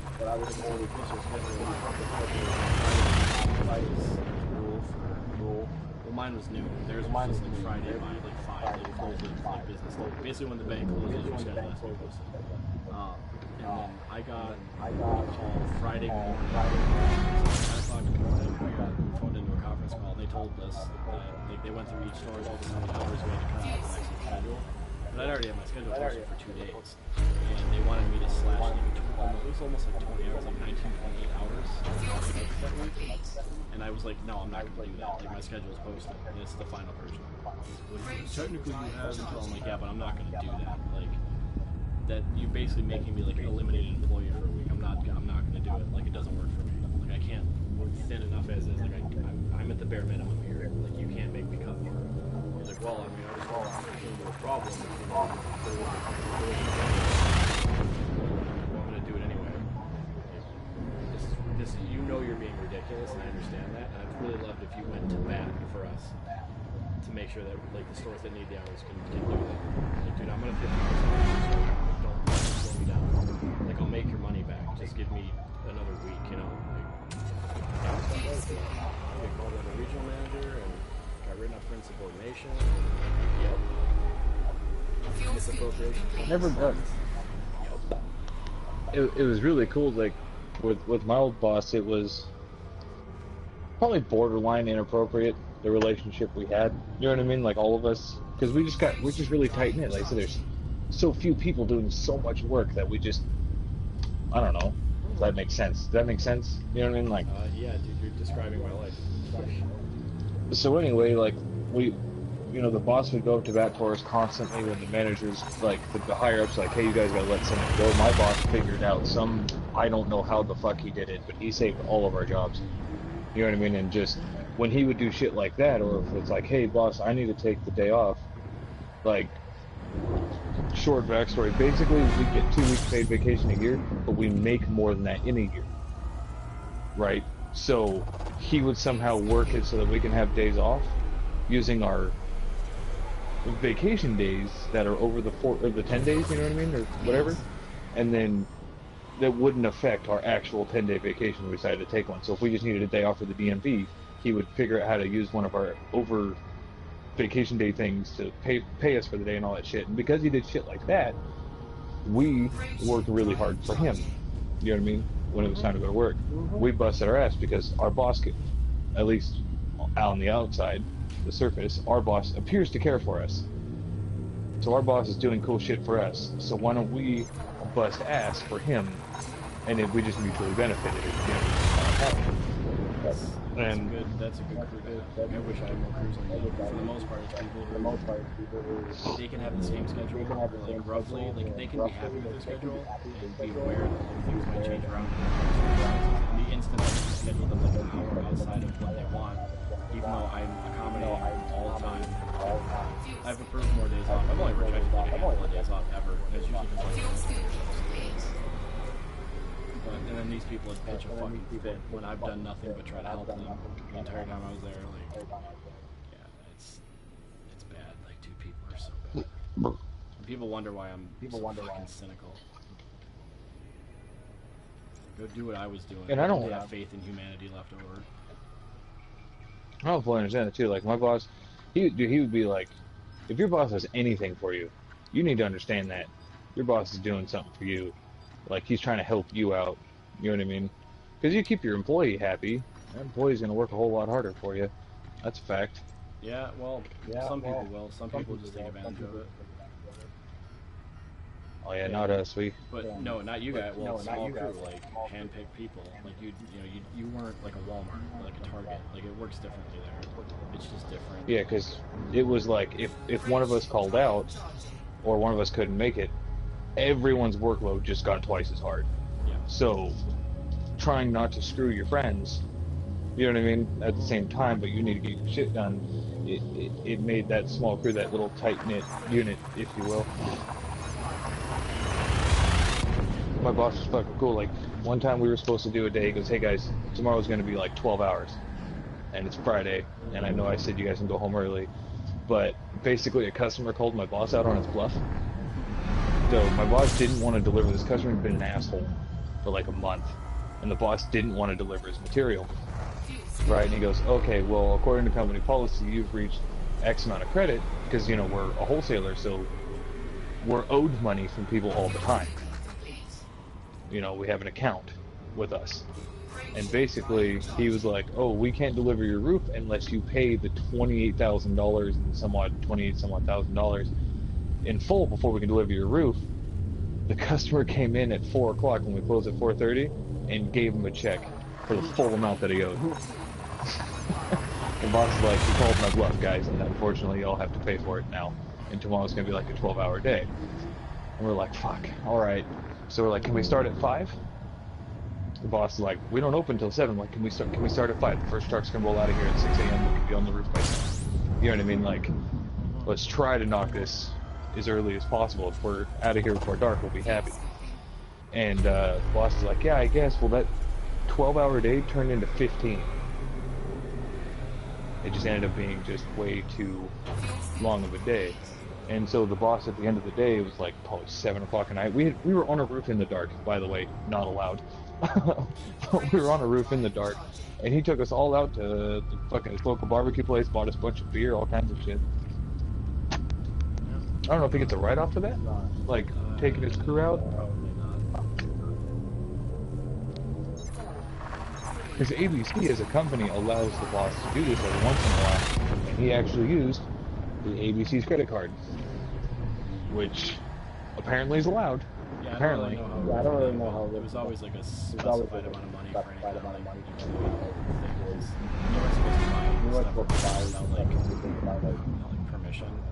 That's really stupid, but like, Well, he was a, you had to get a branch manager. if you wanted to have like a pizza run, which I did without a yeah. Yo, fuck it, they're working hard, I'm feeding them. I do. When I worked for Dollar General, I did a fucking hot dog sale. We weren't allowed to do that. I only made like actually like $100 or so. I don't remember how much it was. It was a little over 100. But I mean, like, that's still $100 you got to put in the drawers at the end of the day. We all had fun doing it. I didn't have to use extra labor. You get your business to the store. It's across from a fucking park, for Christ's sake. So, like, people would come over, hang out at the park, get drunk, and get hot dogs. Like, that's it. Nobody called me on it. See, our boss is really cool. Like, he'd take us out, sometimes on his dime, sometimes on the company's dime. I think there were certain criteria that probably had to be met before it was on the company's dime. The company also, like, net profits over $700 million a year. So, do they care about a $100 dinner for 6 people? Not really. You know what I mean? Like, I don't wish give it a was shit. only 6 people. The smallest store I was ever at, that I was like in charge was 16, and then the largest was 75, 76. I mean, not that it can translate, but it'd be like if you could take how hard the 6 guys that I worked with work, you know what I mean, and we had to like run your 16-man grocery store. Our work ethic is more than 16 people's worth of But work. you're not gonna You know what I mean? Like, people like that don't apply to grocery stores. well, that's what I mean. But like, that's what I'm saying. It doesn't really cross over. But you know, like that's kind of. But my boss, like I said, he handpicked his crew, and then he had his crew more or less haze his own crew. So like, Yeah. he picked the person who would best fit, and and the workers, we molded that person, not the boss. We did. And so everyone worked at the same level. We were all together. We were in unison. We understood. Like, when you're 40 foot away from someone, I know that doesn't seem like that far, but you can't really communicate with the guy on the truck because that's loud. It's got a PTO. I'm on the roof. There's hammers and nail guns. It's loud. When you're communicating without even, like, hand signals, when you're at that level of communication, your productivity just skyrockets. Just because of the people that doesn't have that stores or any big stores just doesn't have it. It's a nightmare. And I'm Like, ABC said that we were supposed to have 18 people in total at the yard. We did it inside with outside sales, management, dispatch, and the actual workers. 9 in total. I just run stores. That's how we Dude, I can't play that game. I can execute. You say go do this, I'm on it. I'm all about it. I'll get it done. You know what I mean? I'm a And- manager. And our boss, he didn't micromanage, I guess. He just trusted that his people knew what the fuck they were doing. Well, that's also And there was a lot no of stuff- micromanagement. A lot of stuff there is just stuff that he probably got. He probably got people with Like, um, not having bad people, Fuel scooping complete. not having bad people probably spoiled him a little bit because he, after I got injured, he can only hire temporarily. If I came back, I got my job back. You know what I mean? Like, that was, if I was cleared to go back, I got my job back. And he went through 3 of them in like 2 weeks. As, you know, temps or part-times or whatever. He went through 3 of them in like 2 weeks because the work is too fucking hard. Before he found me, like I said, he went through like fucking 6 people or something like that. A month. yes, I mean, Lost a lot of money. I mean, you also have like a very specific kind of person, I think, going for that. Like people typically would have experience with some kind of job that's that level of physical plus whatever. It's just different. Like I wish that'd be awesome, but no, you just get whoever the fuck walks in or sends an application up online. Which, by the way, is when customer service went to shit. Was when applications were all done online. And people would just like mass. Yeah, that's what I like about ABC. Hundreds of places. Like, the pool just Over- has gone so shallow. With 600 yards, ABC still does a paper application. They don't have an online one. Yeah, see, that's smart. Because, And you have to walk in. yeah, You have to walk in and ask the manager. That's how Brandon ran his store. You had to go straight to him. Well, ask someone at the counter first for him. You know what I mean? But you go straight to him, and it was the old school, like, you know, my name is Dan. I didn't say Dan. I mean, that's my full name, but I showed up in work boots, a pair of jeans, and a somewhat kind of button-up-ish shirt, a polo shirt, which is like what we wore right at the work. And I walked in. I said, "My name is Dan. Nice to meet you." I shook his hand, looked him straight in the face, and I said, "I'd like to apply for a job." And he says, "Well, here you go." You know what I mean? Because I think that first impression helps too. yeah, and that's the way. Like, it's no one- supposed to work. That's the way. No one walks in and shakes your hand and looks you in the face. That's just it's not. It's just the old school way of doing it, which to me still doesn't hard to do it. And some people still do that. Like people that apply for grocery store jobs will come in and talk to you. Like if they send an application, and if they actually come into the store and talk to me, like I'll probably hire them. Like 99% of the time, I'll hire whoever that was. Unless they're like a 'Cause they took- like Walker who just comes through and is like, "Hey man, I need a job." Like I'm not gonna. But if someone comes in, Hey, I and filled out an actually- application online. I just wanted to come in and introduce myself and, you know, let you know I'm here. I think it's right? also good too because it, believe it or not, weeds out most of the people who have no idea how to do anything like that. Who are so technologically inept that like they have to get like their nephew to apply for them, and they come in and I'm like, "Oh, so are you familiar with like running a touchscreen cash register?" I'm allowed to ask that. Do you have experience running a touchscreen cash register? Well, see, the last time I ran a cash register was in 1972, and I was like, "Oh, okay, awesome, oh, really cool. Okay, cool. So that is, yeah, relevant experience. Don't act like I'm not gonna hire this fucking geezer because it's age discrimination. But listen, if you didn't keep up with the times, it's my fault." Yeah. Yeah, I'm all about a good first impression and a solid work ethic. If I told you it's gonna happen, it's gonna happen. Period. You know what I mean? And that's, But it's just, yeah, retail places. if I don't have the they're answer, just facts, I will- so it's just numbers. I will find the answer for you in return when I have it. It's just the way I learned how to work. You really didn't Sadly, I think that's died. sift through that, like, didn't have have first names on them. They're like they didn't capitalize anything, or like they misspelled the street they live on, shit like that. Like, My name is Jimmy. My friends just call me Ketchup. Get the fuck out of here. previous Go on. work experience Go and on. say like sandwich place. I actually had someone put sandwich place. And I was like, what sandwich Come place? on. Oh, it was the That can't one be that's, real. like you go down the road and oh my god. Like, Okay, cool. does it have a name? God damn it. Oh yeah, I worked for, Mary's Sandwich Shop. They went out of business, No joke. with some It shit. was, I don't think it was a sandwich place. It was sandwich something or other. Sandwich place. Yeah. I worked at a store. sandwich place. I don't remember. It said sandwich something and no company name, and I was like, okay. I actually interviewed that person. I was desperate, and that's the other thing is you get desperate too, because anybody with any like skill or experience at all, No, because they're trying to use their skill that they have learned and are trying to refine and continue to refine it. Describe capitalism. Like that's. So you're scraping like bottom, even like any retail job you're a manager, you're dealing with like the bottom. Like, what's wrong with capitalism? I thought capitalism is great. No, I'm just saying like acquiring a skill and then attempting to get a better job based on the skill. That's capitalism. That's like the user part of it. Is you get skills and then you get a job and then eventually you get a better job. So- and then you get a better job So instead of until you die. someone going like, I was a roof loader with R&S Supply from this time to this time, it's sandwich shop. How is that useful? That's not, it makes you look like a dirtbag. You look like a piece of shit Yeah, if well, you write something like that on They Facebook. don't give us, that's what you're dealing with. Ugh. It's not even like stupid. Because most of these people I aren't can't- stupid. They don't know any better. It's pathetic.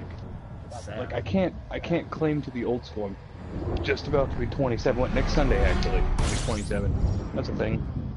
But, I'm about to be 27. I'm not exactly old school. I'm in the millennial generation.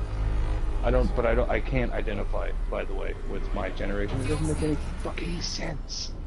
It just all seems stupid. But I was raised by my grandfather, who was born in 33. Mostly raised by my grandfather. So there's a bit of... I think it's because kids don't get punished anymore. You don't... I think there's a lot There of is things no- I don't think you're pegging it on any. Even like if you picked a dozen things, like that's not even a good representation of why people. Well, everyone's like, you have big ones though. Everyone's super easily offended, Yeah. and it's like, well, I'm more like fuck your feelings. This is what's happening. Here's the bitter reality. Take it. I think overall, which is how Swallow. you can sum it up, is just saying like it's the product of a lot of multiplying its products. It's the product of like a lot of early multiplayer generations. It is what it is. Like it's just It's hard to follow up the generation behind us anyway. Well, more like our grandparents. it's just different. 'Cause- They all have more access to each other nowadays, and like just everything is instantaneous and they deal with more information. And even today, like kids nowadays, like, when their brains are forming, they're doing how much more data goes through their head and like past their eyes every day, like complicated data. Like a TV show is complicated. It's complicated to look at. And they grow up with this. They grow up with screens in front of their fucking face. That's not good. 4-year-old with some goddamn iPhone the other day. Like, can you imagine? Like, that can't be good. That's not good for people. It's not just good for kids nowadays. It's not good for anyone. As I sit here for the 5th hour in a row.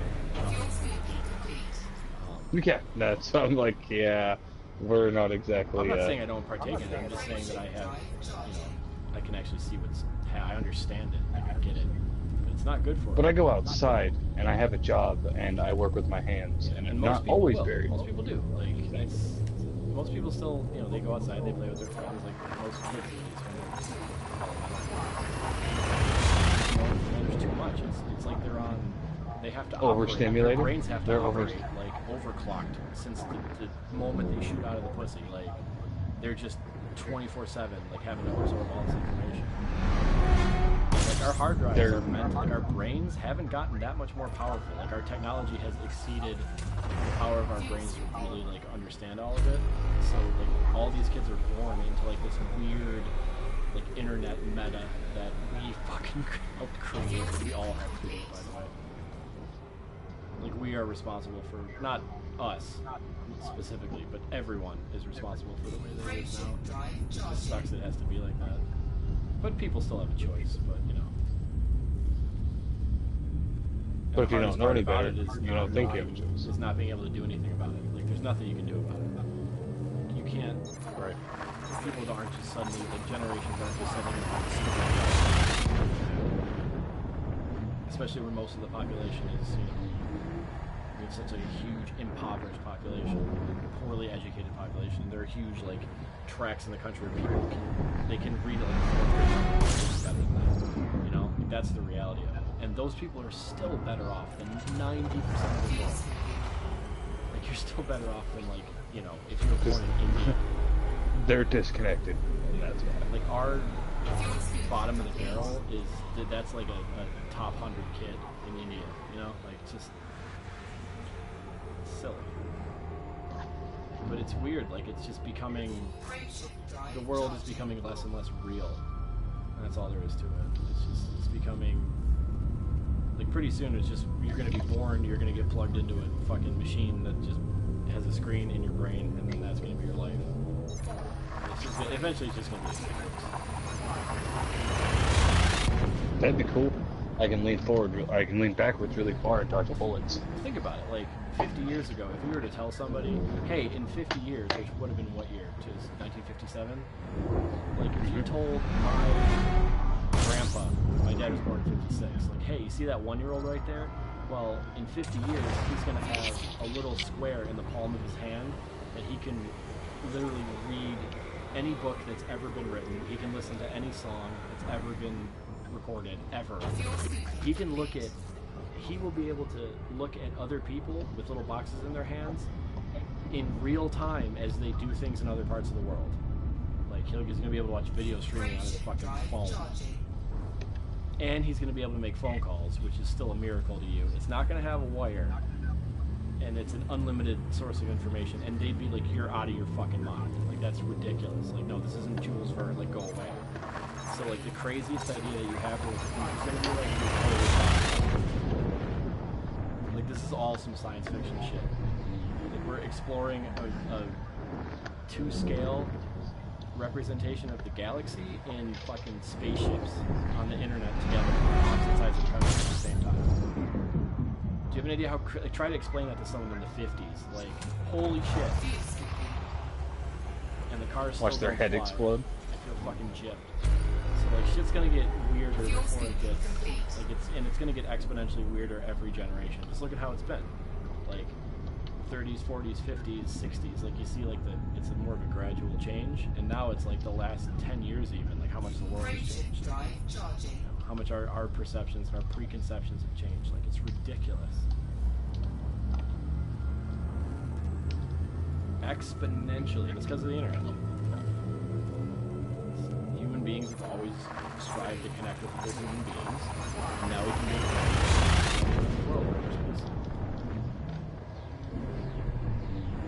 It's fucking nuts, dude. It's fucking nuts. And you wonder why kids are screwed up.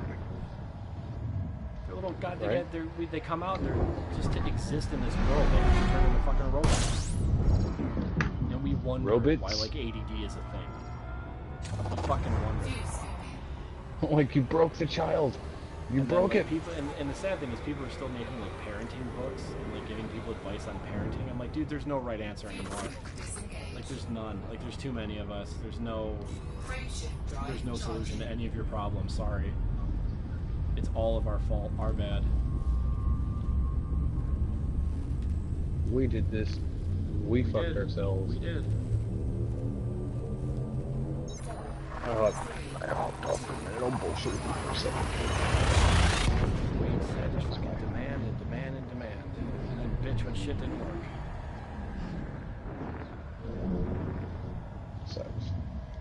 So overall, what's your plan now that I hopped off? Because tomorrow I'll hop on. I'll probably hop on before you, and I'll continue the jump into the system. I might just... Fuel scooping.